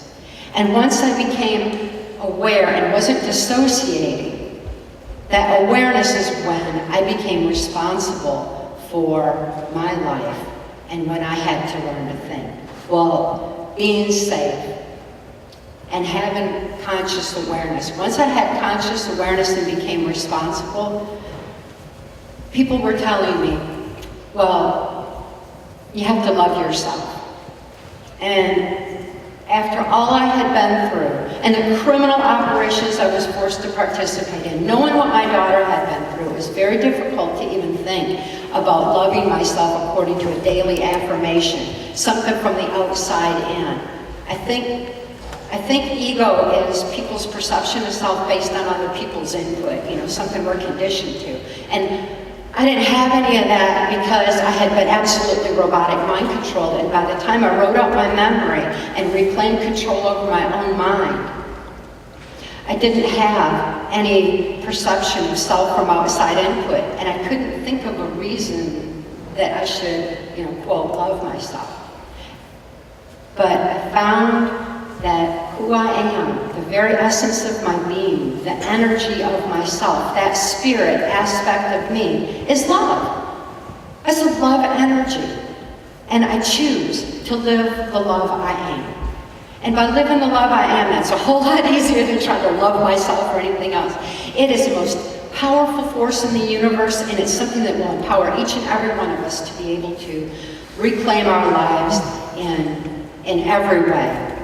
I'm so fortunate to have been able to write out my memory, the powerful tool that Mark taught me, and to be able to learn to think for myself. Because once I wrote out my memory, once I deprogrammed what I was supposed to forget, once I had written all that out, my mind was like a blank slate, and I had to learn to think. And I had to push. I had to think past perceptions. I had to think past what I had been subjected to. I had to learn to think further and consider all angles. And each and every one of us needs to do that every day. When we look at the news and we see the horror on it, let's look beyond that. What else do the people in that country do? Expand your thinking. Learn to think further. Once I healed, my daughter still needed help, and that's what compelled Mark and I to start speaking out to begin with. And when national security was invoked on our case, on our testimony for the U.S. Permanent Congressional Select Committee on Intelligence Oversight, upon advice of the federal attorney, we released that information in Transformation of America, and distributed it, got that information out everywhere. Because this was before computers, and we had our book, we were getting that information out there as best we could. And we began speaking for my daughter's sake, so that people would be able to help her and understand her need. It was love that compelled us to speak out. Well, we spoke out for 25 years now, and we detailed how we survived to reach this point in speaking out in our book, Access Denied for Reasons of National Security. Access Denied has all the healing methods in it that Mark taught me in full detail. As U.S. government whistleblowers, that information has been able to be made public through my life's experience, because that's walking that fine legal line in order to get the information out there. And I encourage you, please look into Access Denied for Reasons of National Security and see how people can heal from any level of dissociation. Since its release, people all over the world have been healing with that information from varying levels of trauma, abuse, torture, post-traumatic stress disorder, and control. It's helping people in the military special forces, even in intelligence community, people who have been sexually abused as children, people who have been traumatized and controlled in a church setting, and good people who just are tired of being fed misinformation through the controlled medias and want to learn to expand their thinking. We hear from people every day who are benefiting tremendously from that information. And once we all have truth and begin to reclaim our lives, through that truth, we're able to express our strength of spirit. And no matter what kind of controls are being put on us, whether it's through terror, whether it's through harmonics, or whatever other technologies they have now, one thing is for certain: they cannot control the human spirit.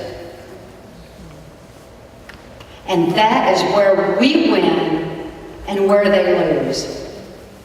Mark gathered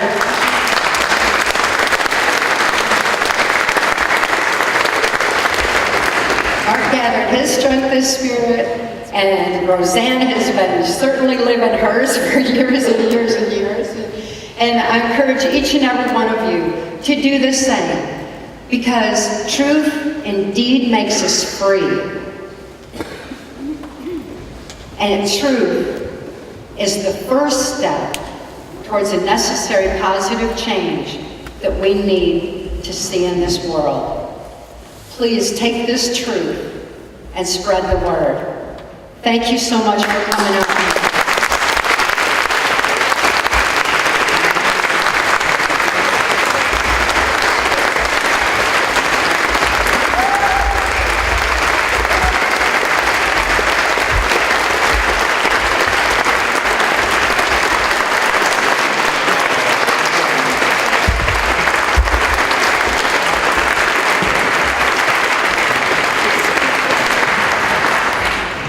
I refuse to interrupt the applause because they deserve every moment of it. Just to let everybody go out and have a bathroom break, a cigarette break, a medical marijuana break. You want to do some yoga, some vaping, rock a G-pen, whatever you got to do it. Just make sure you hold on to your tickets. Try to be cordial and to come back to the seat that you were originally in, otherwise it'll be chaos. Give it about 10 minutes. Again, hold on to your tickets. We'll need to see them on your way back in. We'll do the Q&A, and then we'll do the meet and greet where you can interact with the guests, get some signatures, some photos, and stuff like that. Thank you, everybody.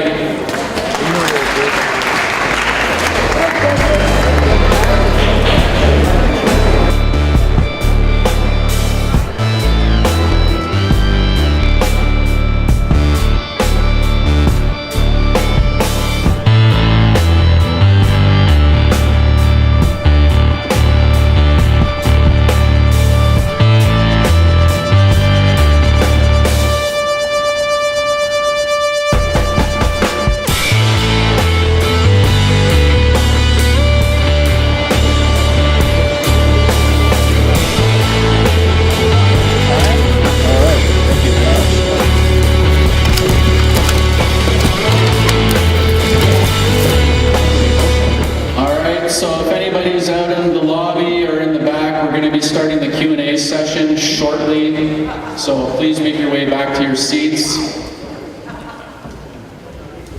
The way we're going to do it is if anybody has a question that they want to ask, we're going to do the Q&A for about 30 minutes, 40 minutes max, and then we're going to do the meet and greet, book signing, and all that stuff. So, please consider that there's going to be a lot of people that have questions. Keep the anecdotes and the life stories and the memories to sort of like a real minimum. And we'll try to hammer through the questions as fast as possible so that everybody can have an opportunity. All right, so again, I'll put the mic back over here. If anybody has a question, just sort of form a line where I'm standing. If you want to sort of work your way around, don't work your way through the middle aisles, all around the back and the side. That's great.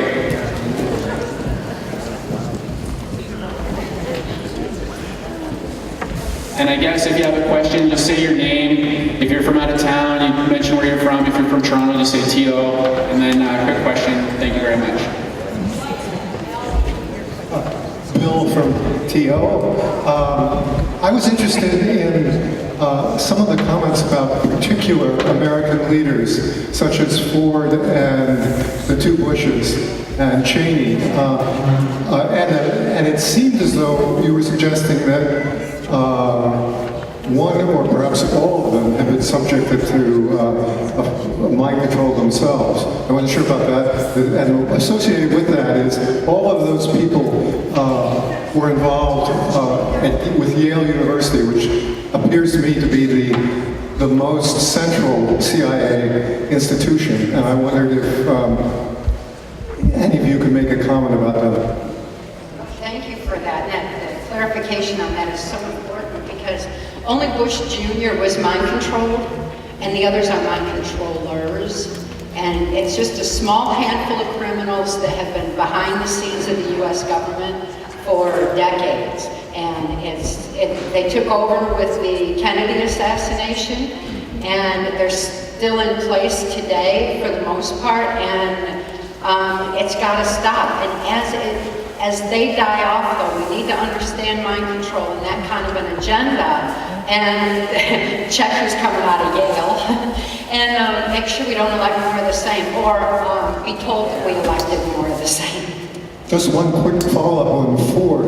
Ford was on the Kennedy assassination committee. He seemed to have had problematic ties to the FBI as well as the CIA. And he was football assistant coach while I was a lawyer, a law student at Yale. I wonder if it's possible that he might himself have been exposed to mind control at that time. He was a mind controller. The more you know about mind control, the more you'll see that people can't speak and act like he does. Look at the vast difference in the actions of him or George Bush Sr. versus George Bush Jr., because George Bush Jr. came off very The guy that couldn't even spell potato. That was the first mind control vice president we had. Who? The guy that couldn't spell potato. Dan Quayle. Yeah. His family controlled all of the media, print media in the United States. What's your question, sir? And keep it brief, except with 10 words or less. I teach at a university, so I don't know if I can keep it to 10 words or less. Catherine, you mentioned harmonics as a mind control weapon. It's also known as psychotropic weapons. The latest incident that happened in Kiev, Ukraine, about 3 months ago, where they used a psychotropic weapon on the street to disperse a public peaceful demonstration. So my question is to Mark. You mentioned that you have a database of patents of technology that's used, that has been used and patented for mind control. Can you tell us what keywords or what patent filing sections you would search for to look for current mind control technology? Because everything. Okay. I don't want to sound like a politician. That's a really good question. I've had, over the past quarter of a century, I've had this stuff come and go. And matter of fact, we spent a week reorganizing my paper files this past week. I'm talking about 12 hours a day. And there was 3 of us doing it. And we're still out there. I had a list of patents that were patents applied for, patents that were granted pending, maybe 7 or 8 particular ones that were using harmonics that could literally affect the mind. I had one device, and I do still have patent information on it, and I also have the schematic for it. You can make the thing out of stuff you get at Radio Shack, and it's a dual coil electromagnetic device, very, very low. It ran off of 2 9-volt batteries. It would last about 4 hours, and you set it down and turn it on. Make sure you got somebody that can turn it off remotely, because you cannot think to turn it off. You cannot logically add up a column of, say, 1, 2, 3, 4, 5, 6. You can't add those 6 numbers. Impossible. If you broke into someone's home and had it, Well,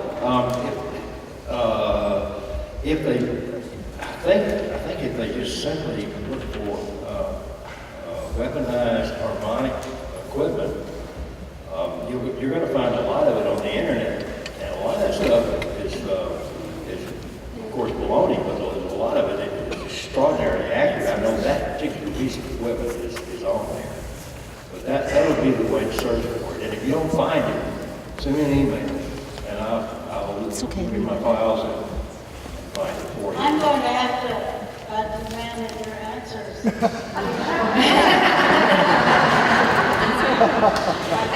I encourage everybody to keep asking the questions too, because when I mentioned to Kadena that HARP had been turned off, that the U.S. government turned HARP off and are dismantling it, her first question was, well, what do they have now? Yeah. And that, let's keep asking the questions and keep looking. Can I ask that question? Do you know what do they have now?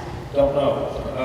I tell you what I do know is that HARP didn't file for a budget last January, and when they didn't file for a budget last January, there were some intelligence guys that I still know that work in Alaska that were involved in overseeing the packing up of all that equipment, and they got into it with the Alaska University, because Alaska University had a lot of collateral equipment in there, and they just took it too. But they shut it down, not just that place, but they shut HARP down around the world. They have this place, I can assure you, it makes HARP look like a stone-baked beast. I have two questions. One, all right, so this is for Cathy. Being involved and being subjected to what you were subjected to since being young, how were you able to facilitate having a child with whom, and everything from like the gestation period and the child being born and raising that child within the context of what you went through, how was that possible? It wasn't. I was impregnated so that my child would be raised in the project, and she was, that was the ultimate control over me, because my maternal instincts kicked in with childbirth, and all I wanted to do was protect my daughter. So I did everything as though her life depended on it, because I'd long since, I have no fear of death, and I'd been tortured so much that didn't matter to me, but the life of my child did. So that was the ultimate control, and it was used that way.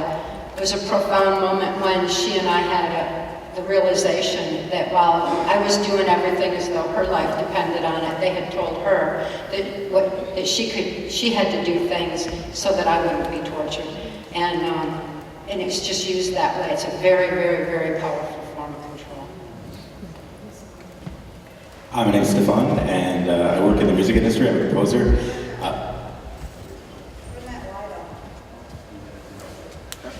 Just wanted to ask,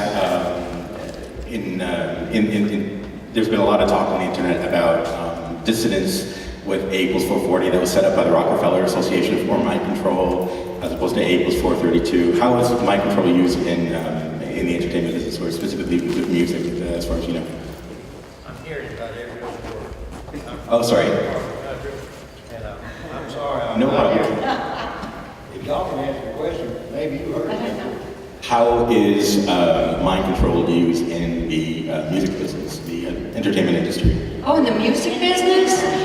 Look, I'll answer. And is there something about the tuning when A=440 was brought on by the Rockefeller Association? Because there used to be all these different tunings, and some are more dissonant to consciousness, that kind of stuff. When I was growing up in the project, when I was still very, very young, the Jacksons were just coming on the music scene, and Michael Jackson was about the same age. And he was subjected to the same multi-generational project that I was. Project Monarch is what it was called at that time.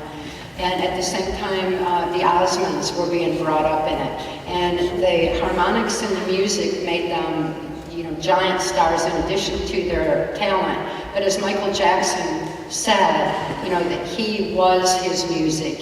That's why he moved. He thought he believe he was, the music was just programming.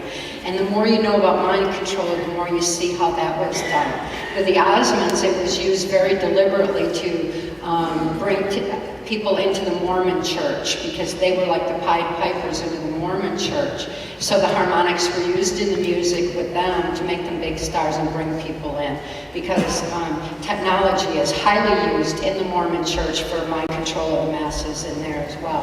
Those are the two examples I know of. And then in the country music industry, it was just totally saturated with it too. The one that I was associated with, and I can talk about it now because it's on the back of the album jackets, was an Elvis. Matter of fact, I kept an apartment at the International while Elvis lived there for several years. My job was very, very, very mild. Matter of fact, I had no idea why they paid me so much money to be staffed there 3 days a week. But I got to know his dad, and many years later, Cathy and I sat down, and someone had given us an album, the last album Elvis put out, the one where he does the American Trilogy. On the back of that album, it says it was a mysterious black van, an enormous van. It was totally unidentifiable as far as being made by any particular company. It looked way into the future type stuff. It says what's peculiar about it were there were bundles of cable and men in suits that were showing their weapons. And they were guarding every inch of this thing, all the way as it went into back, in the back of the auditorium, where all the equipment was. Everybody's always wanting to know what was in that truck. Well, I don't want to be trying to sedition, so I'm not going to tell you what was inside that truck. I'm just going to tell you that harmonics that were embedded over the top or underneath, that was his voice. At the time the audience was there, I was the guy taking pictures of the audience, of the ones who were clapping. Because if you listen to that song, and remember, there were 400 people in that packed auditorium with the casino at the International. After he came finished singing that song, you'll hear 3 or 4 people going.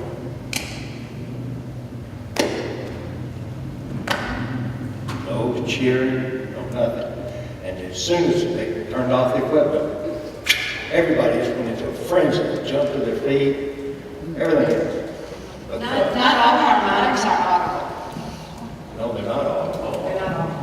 I'll tell you how it works everywhere in the world, not just Hollywood, but everywhere in the world, women are forcibly impregnated through rape in families, and their children held for ransom by the particular psychopath who heads that household.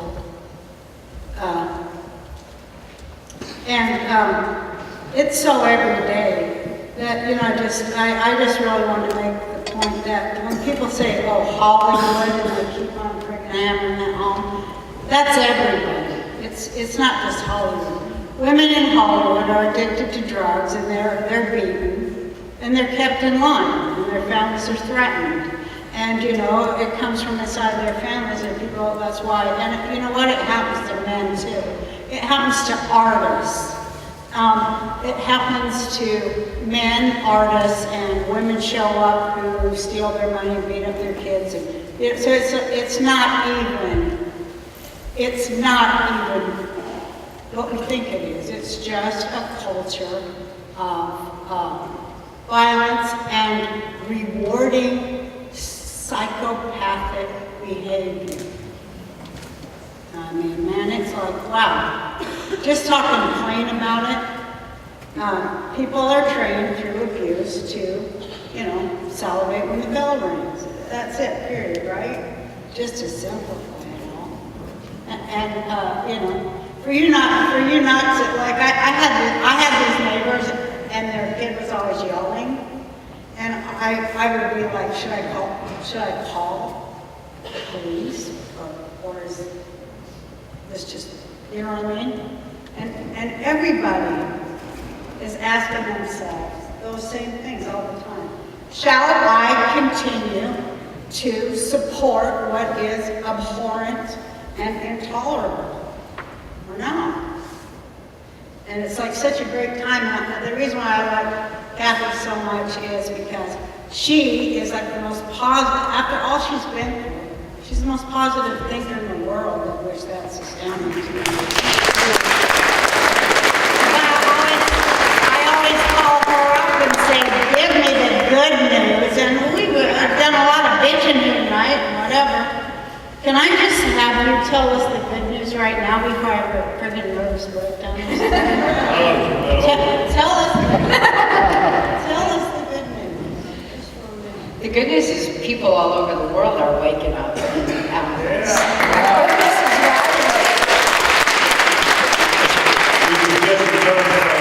Germany. By the way, at one point, when we went over to promote our German edition, because now we got 16 foreign editions, and we're in about 60 different countries. And we did it with no advertising, and I don't get any, Cathy and I don't get any royalties as whistleblowers. Zero. We charge a little fee up front, and that's it. But we actually got to speak where Hitler, I got to use the same podium as Hitler did when he was addressing some of his elite SS troops.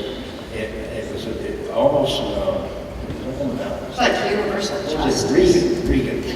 Yeah, Reagan, Germany. And then a couple of weeks ago, we got an offer from the CEO of two extremely opulent and large hospitals. I wouldn't call them psychiatric hospitals, but I call them mental health recovery centers. They have a huge staff of psychologists and psychiatrists. They stay away from drugs. If it's humanly possible, they'll do anything before they use drugs or alcohol. They don't do that. But when we found out, I'm giving them Cathy good news, we found out that these people were doing what we've spent 25 years going around the world preaching. I'm going, what the hell? Mind control began there, and and they're reaching out to the rest of the world with healing from it and PTSD. There's good people all over the world that are reaching out and with full understanding of what's happening to people in the United States being traumatized and then led. And it's a global awakening, and there's a lot of compassion. As people regain their truth, they're regaining compassion, and that's making all the difference in the world. By the way, any country that's run by a woman, there's only two countries on the planet that I would run to, and they're both run by women. All right, so we've got about 35 minutes left for the Q&A, so we'll just try to rip through these. I probably wouldn't suggest for anybody else to get in line for the Q&A because we'll probably have difficulty getting through everyone that we've got there now. So we'll just try to keep it quick. Hi guys, I was wondering if you guys could name names of current people, doctors, institution, government members in Canada, like how can we look into these people right now? Because it's probably still going on up here, but I know we can't do much in America, but what can we do here, and who can we look into, and who can we talk to? The only person we can talk about would be the founder of the American Psychiatric Association. American Psychiatric Association was Dr. Ewan Cameron. And Dr. Ewan Cameron got caught. And as a result of that, in the 1977 senatorial Frank Church hearings, he was exposed. Now you got to remember, this guy was the opening act for the American Psychiatric Association. Every psychiatrist in the world subscribes to everything that they read in that. Mental health is the youngest of the healing arts. Guess what? Mental health was controlled from its onset. It has been tightly controlled. It's run and owned by the drug companies. And it's extraordinary that we found two hospitals in Germany, of all places, that weren't subscribing to that.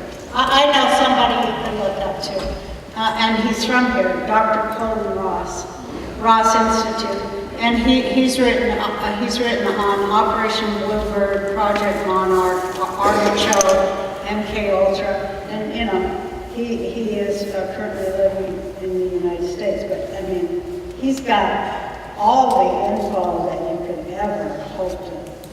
All declassified. We don't have anything. The more you know about mind control, the easier it will be to see. The more you know, the more you see, and that will help tremendously. Because the only two that I was exposed to on the Canadian side were Pierre Trudeau because of the Catholic aspect, and Ron Mulrooney because of what was going on in bringing mind control into the school systems, global education. So those are two vastly different people in very different times, but yet they still had their own piece of the agenda. Like with Pierre Trudeau, it was through the Catholicism, and with Mulrooney, it was in the education system. So, you know, the more you know about mind control and the different components of it and how it's used, the more you'll be able to identify And you issues. should really look closely at Harper too, and I don't know more, because, you know, seriously, if we keep going back to the past and look for, you know, that's another way they can keep us from like coming right up in their faces and knock it off. So look into that. That's a movement that is building with Anonymous and a whole bunch of other groups synthesizing. And, you know, that is more, you know, people with an excellent question. And in regards to materials relating to mind control, Conspiracy Culture Bookstore at 1696 Main Street West. We have the largest selection on mind control in Canada, I would guarantee that. And one of the reasons why our bookstore is very important to the Toronto and Canadian community is because Heather Reisman, who is the CEO of Chapters, Indigo, world's biggest bookstore, pretty much controls all the book industry in Canada. If you go to the Chapters website and look up the art management team, Heather Reisman's profile is the first. If you go to the fourth paragraph, last sentence, ... is also a member of the Bilderberg Steering Committee. So here we have an individual who pretty much controls what Canadians have access to in regards to literature. In the back pocket of all these non-governmental organizations, these shadow groups, not just attending, but she's on the steering committee. So when you walk through Chapters Bookstore and you see what material is strategically placed throughout the shop, what material is completely void or missing, it is a psychological operation.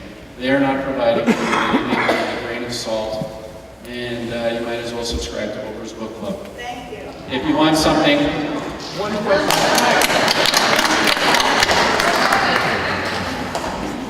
Ms. Barr, Question, not lecture. Ms. Barr, first of all, I'd like to say that I've admired you for a very long time, and I appreciate all of your contributions.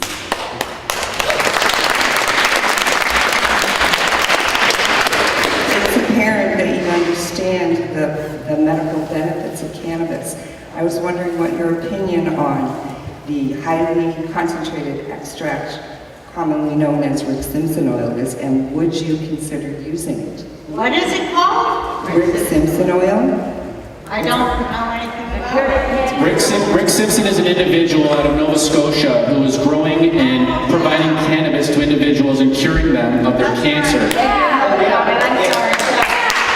Canada wanted nothing to do with him. They basically threw him in jail and he started to deteriorate. He got out, got his medicine back, went to Holland as a political prisoner, and in Holland they named Rick Simpson Man of the Year. So here in Canada they're throwing him in jail, and in Holland he's the Man of the Year. Well, you know, we all know that it cures cancer, don't we? I mean, we've known that for a really long time. That it especially cures a lot of childhood leukemia, and of course they keep it from kids, but I mean, you know, a lot of people have known for a really long time that it loosens the tumor itself from, you know, the body and gets rid of it. It's like the greatest gift of God. It's such a gift of God. That's great saying it in church. Thank you, God.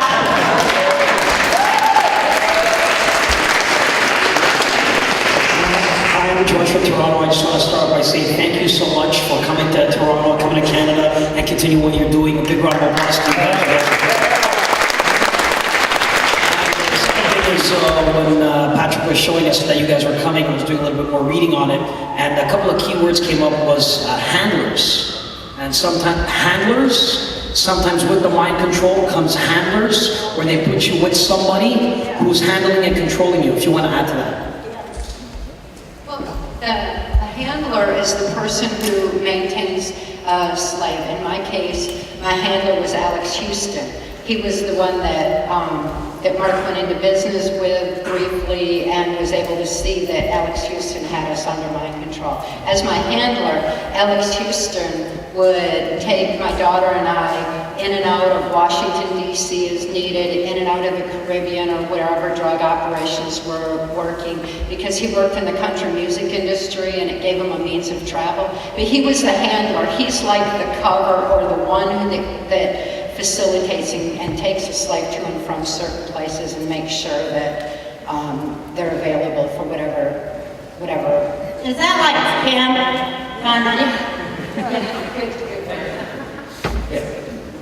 Hi, I'm Allie from Welland. I'm just wondering, Cathy, you mentioned about Pierre Trudeau being involved in some very illegal activities in transformation in America. I'm just wondering if, in your opinion, Justin Trudeau is somebody to be very wary of because of his father and his activities. Either somebody to watch or someone to see if he's been subjected to control, because it could be a George Bush Jr. situation. The more you know, the more you see, and just learn more and more about mind control. I can't say anything beyond that because I don't know him personally like I did Pierre. Thank you guys for coming. I can say one thing about Pierre Trudeau that you can validate. Pierre Trudeau's wife, aside from him prostituting her to rock stars, and you'll find this out, suffered from a diagnosed disorder called multiple personality disorder. Guess why he had her as his wife? She was a slave. And that information is actually public. You won't see the word slave in there, but you're going to find out all the stuff that he had her doing.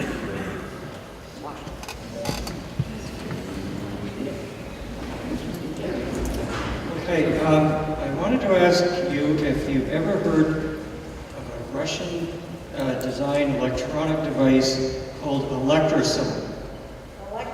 Electrosome. It means soap. Okay. You don't know anything about it. Okay. Nick Bejic didn't know anything about it either. I told him about it at their last health show. Nick Bejic? Yeah, that's right. He didn't know that there was an electronic device that could take the brain waves down that level. I have it here, and if you'd like, I can talk to you about it afterwards. You can find, yes, this is your copy. Okay, so, and I need to warn the audience about this. This device can put someone into such a profound sleep that 2 hours of sleep on this is equivalent to 8 hours of normal sleep. Okay, and this device is commonly used in hospitals in Russia. The FDA banned it. You can't import it, manufacture it, or even own one in the United States. And there's almost nothing about it in English on the internet. If you look it up, it'll be. Okay, thank you. Yeah, okay. But I have to warn people, this can cause brain damage. So don't go around with it.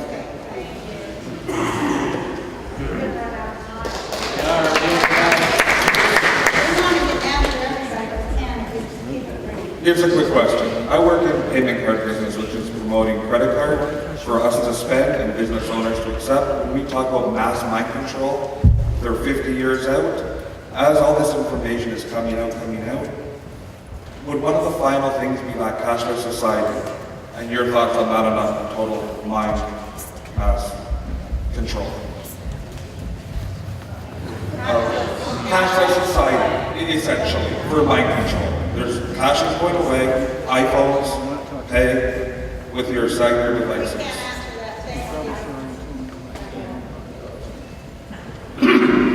Yeah, I wonder if Mark would have an answer to this. It's a bit parallel question, if you will.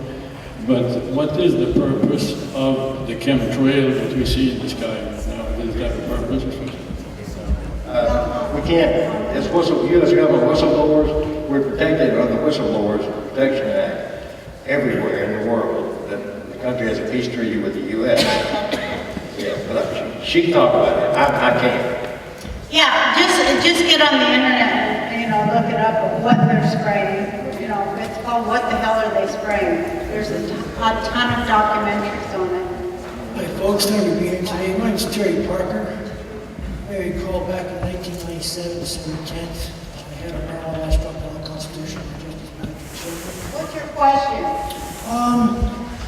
Before this decision, we have I returned some severe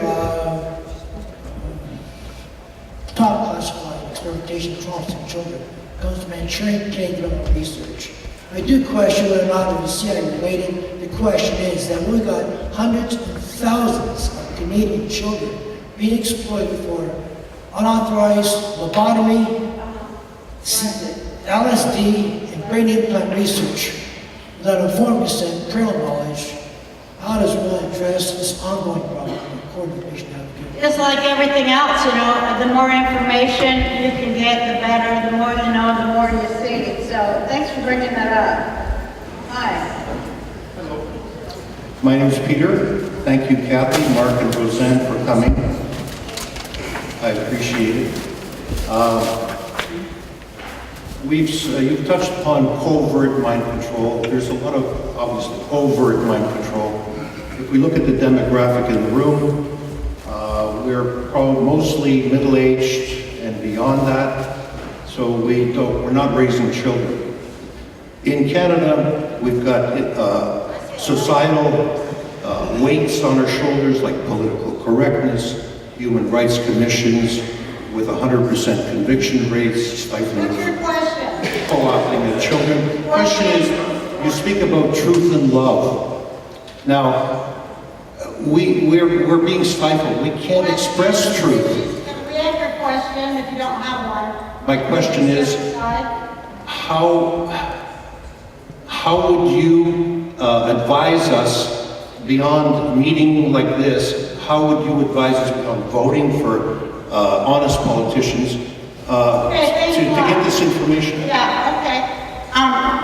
Try to be as aware as you can possibly make yourself and read from a number of sources and a variety of opinions. That's very, very important. If you want to have a diverse population with diverse opinions, which we do want, then you've got to get that, you've got to pull your sources from a variety of information and opinion, and then don't go try to kill that person because they don't agree with you. That would be my advice.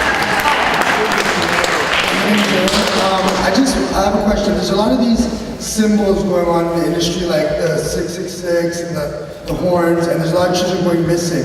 And I've done a lot of research. Are these children being sacrificed in satanic ritual abuse?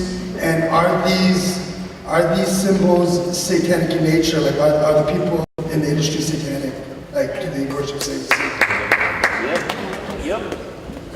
I'll briefly tell you that hand signals are a part and parcel of all secret societies.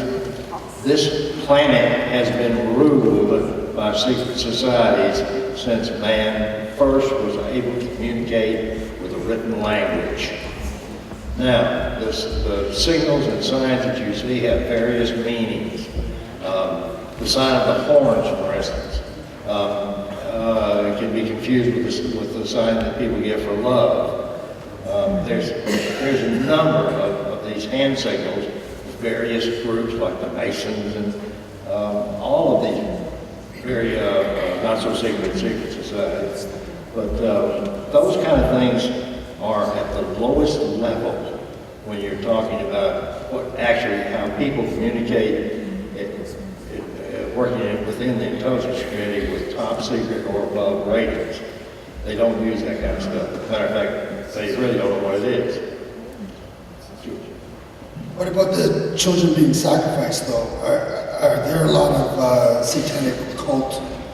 Yes, there are a lot of them, and they're all over the world. And you can read a lot about it by going to, what is it?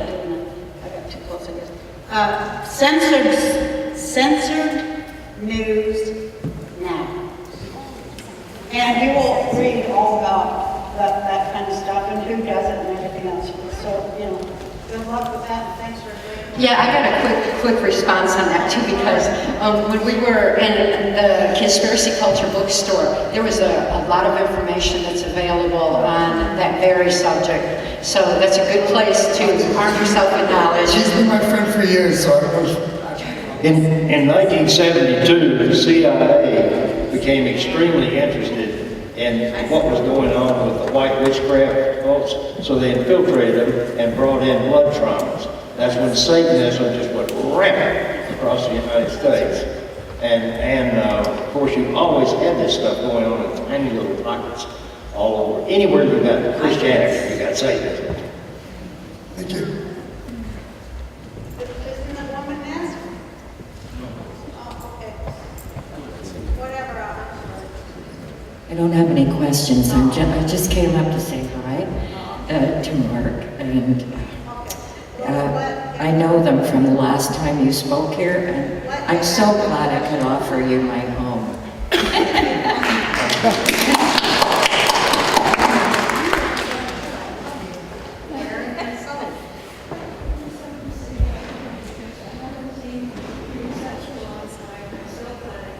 Good to see you. Thank you.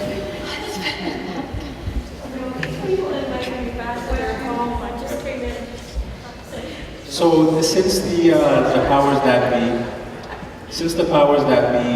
control the government and the legitimate sources of power and control, why then do they institute these secret networks?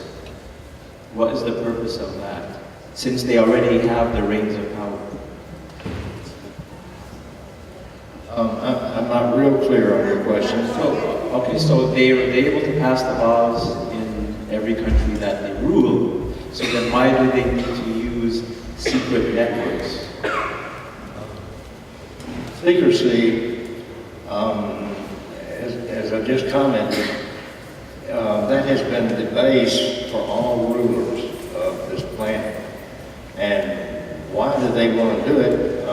If that is the question, those who rule don't want to have to answer to only their immediate peers. They don't, I say they, I was one of they, I was a they once. They really don't consider the opinions of anybody else as being valid, because they're not well informed on what we do. That's a trap that all intelligence guys fall into. I think you're saying if they're already in charge of everything in the world, why do they need to be secret? Is that what you're saying? I think that their technologies, if they unleashed them on us, I think our productivity would drop. And Roseanne made a very astute comment that in the United States, the poor people bail the billionaires out, banksters. I mean, it's insanity. It is that, like, knowledge is power. So now when knowledge is hoarded, you know, you got a lot of power. And then you can write the checks for knowledge. And yeah, you have the secret, the hardcore secret. And, you know, all of my life has been about trying to have the sunshine on those secrets, because I know that simply in today's vernacular, light burns vampires. They're losing their power because their secrets are being told. So. Thank you. This question is from Ms. Roseanne. I have two children who are actors, and unfortunately I wasn't here when they were speaking. Sorry, can you hear me? Yeah. I have 2 children who are actors, and I would like to know what I should be aware of raising them and kind of them navigating them through Hollywood life. Well, most of all, I tell you, what you've got to do as their mother is allow them to act. If they're actors, then allow them to act. Don't cheapen their talent by, having them pantomime. You know what I mean? I guess I'll try to be more clear. They should be kept as far away from that business as but they can still act. They could put on plays in the garage. That's most fun because there'll be no pressure on them to perform or deliver money or to be put in a position where, there are a large amount of pedophiles who would like to get a hold of them. I would just let them act at home and go to school and get good grades, and then if they graduate, they can get in the business. Is there information I can get, because I too am a performing artist, so is there any information that I could get just to be aware of, what's out there? Well, all I would know about is Los Angeles, and there are good parents organizations out there for parents who whose kids are really actors. Yeah, that's my children are professional. I don't have that info, but you could find there are organizations of parents of actor kids that are good.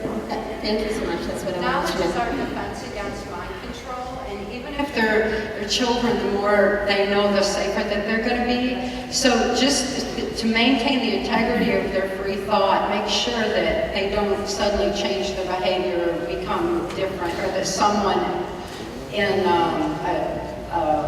the business is altering them in any way. How would I know that? So that's the thing, because they're professional. Never let them out of your sight if you're going to go into that bit. First of all, I just had to say again, I want to walk a really razor blade line there, but I just would not ever advise any parent to get their kid anywhere near show business as a child. It destroys their lives, and that's just the truth I have. You can look up one area is where are these child actors from decades past? Where are they now? What happened to them? And what the statistics you're going to see is going to terrify you. And if you go one step farther and look at the Disney, the kids that came out of Disney, then you'll understand why Amtrak built a facility underneath that lake at Disney World in Orlando that was above top secret. Now I'm wondering why in the world we were building an above top secret laboratory in Disney World. That was really strange to me. I'm telling you something that's been declassified. It is a fact. And why on earth would the U.S. military build the largest hotel right there on that lake? And it seems to me that if you listen real close, when somebody is awarded something, some military thing that you'll see, or even in the sports too, any place where there are cash cows, they will say, all I want is to go to Disney World. I've heard that so many times, and I'm thinking, why didn't anybody else hear this? So don't let them go to Disney World. No. Knowledge is our defense against mind control. Arm yourself with it, arm them with it, encourage them to live true to self. And no space camp in Huntsville either. And they can go to that, what's that one website, that guy that we like? What the hell? The Disneyland stuff. Freeman TV. Oh, yeah. Go look at that. Yeah. Freeman Fly.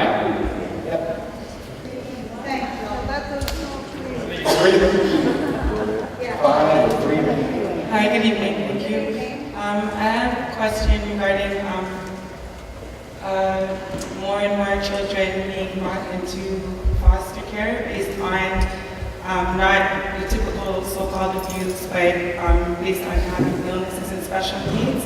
And then when the children get older, a lot of them having issues in not remembering or recalling like abuse, or them using the fact that they're maybe not cognitively functioning at a higher level and using that as grounds to say that they're not capable of remembering anything. So how do you have any recommendations on helping the child who may not remember anything prior to 10 years old, who has an intellectual disability?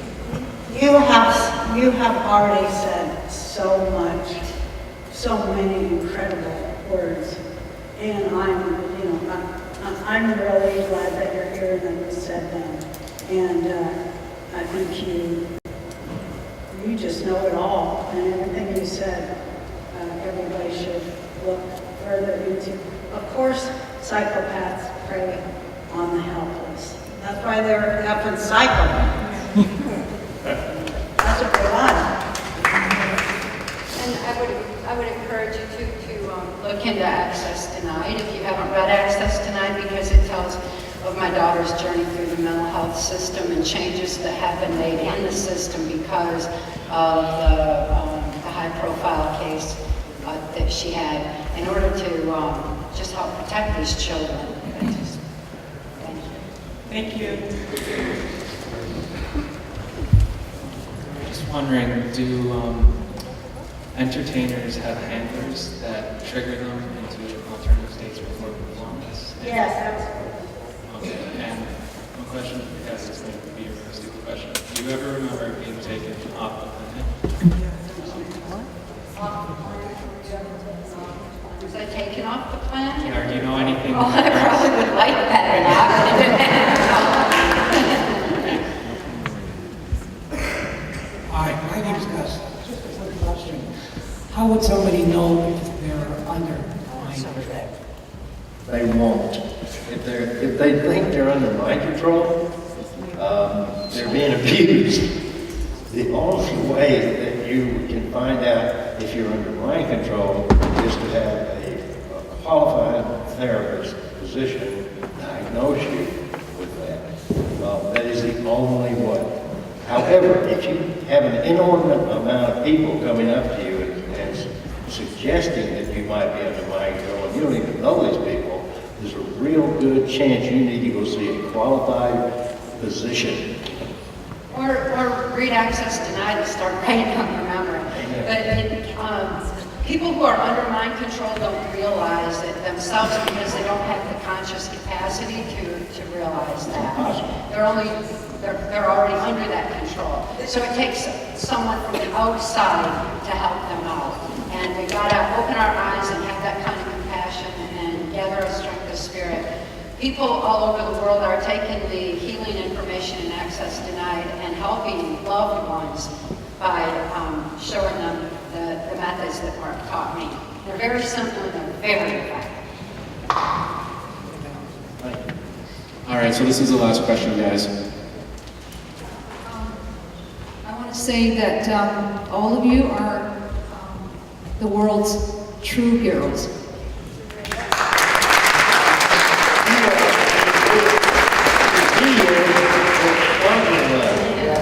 Without you all, we're all heroes. And I understand that one thing resonates with all of you is that we have to raise awareness and keep telling your story. There's only one problem with that. I told my story. I spoke about chemtrails and I got Baker acted in February. You got what? I got locked up in the psych ward. Oh yeah, I'm gonna do that too. Now, it didn't stop there.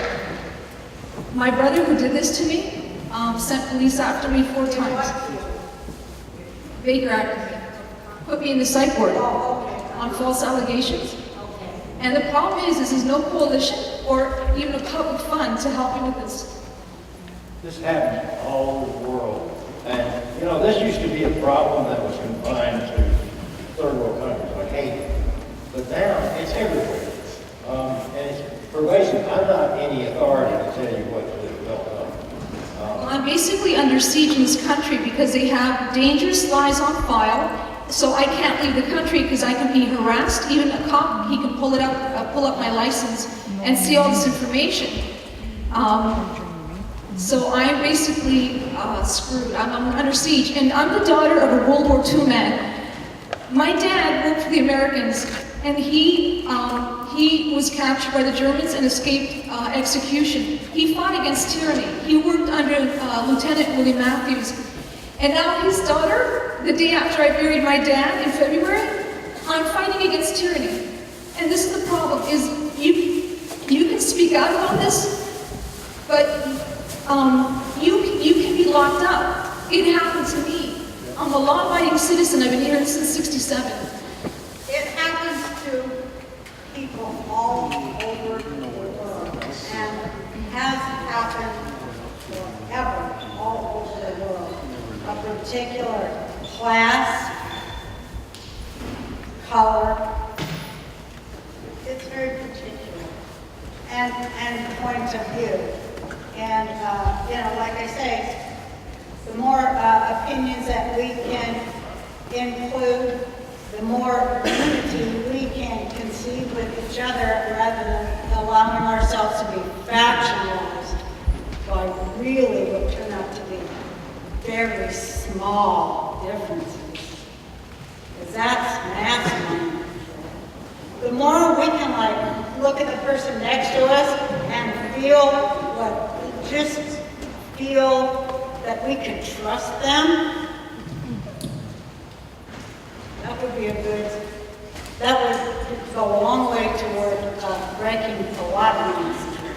Mark and I have walked a fine line as whistleblowers, and it hasn't been an easy time to be able to maintain our balance and not be locked up for speaking truth. So knowing the law is essential, and disseminating information vastly where other people already know the truth is going to make you one of many instead of just one by yourself, and it will help in a situation like that. The fine line that we walked as whistleblowers is detailed in Access Denied so that it will empower others to speak out and stop what has happened to you, as well as provides information for anybody that has been traumatized like you have been, to be able to write that out and move forward with life. I want to say one thing about mental illness and women in mental illness, or all people in mental illness, but it seems to be more. It seems that the data suggests more women are victims of it. But somebody like, speaking about the entertainment industry, somebody like Amanda Bynes, who is if you go to Freeman TV, read about programming and children in the entertainment industry. And then, in their meltdown, after they get on a lot of drugs, it's just all like they do. It's the same thing over and over. Amanda Bynes was like this woman who just, where'd she go? But they took Amanda Bynes too, and once you get the diagnosis of schizophrenia, you really are, they call it a candidate for horrendous abuse, from electric shock to anything. This happens, and it happens all over. And it happens to a lot of little girls who just wanted to be actors. And right now, another person who's disappeared in the United States is Paris Jackson. And, they say she's in rehab, and then other people say, well, she got the schizophrenic diagnosis. That's hardcore stuff. And we really have to be very aware of mental health and the treatment for people with mental, illness. And, that's the first thing that's getting cut all the time. That's what I'm saying. They're activating the mentally ill to be the ones who show up and turn the guns in schools or wherever. And they're always on psychotropic drugs too. So this is not this talk about conspiracy. This is no accident either. And Cathy. Well, I wish to talk a minute about how.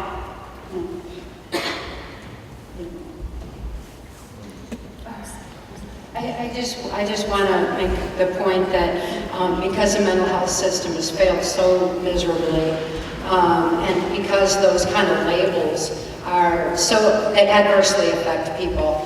Labels are oftentimes misplaced with people that have any kind of mental disability or who have endured trauma. That's why we wrote and released Access Denied for Reasons of National Security, so that people will be empowered to heal themselves from whatever they've endured in their life, whatever trauma they've endured, and avoid that mental health system altogether.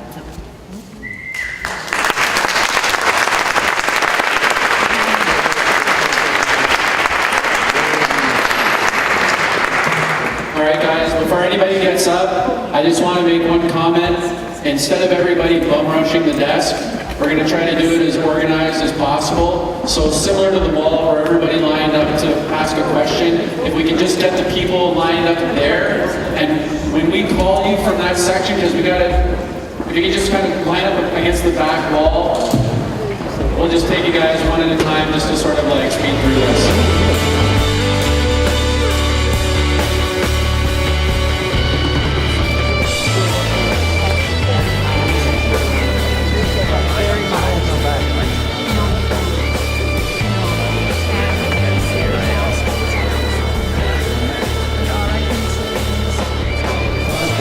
Sign this? Yes, please. Oh, wow, this is good. Right on, sir. Thank you. Wow. Want a photo of these guys? Where are you guys off to next? All right, everybody say cheese. Cheese.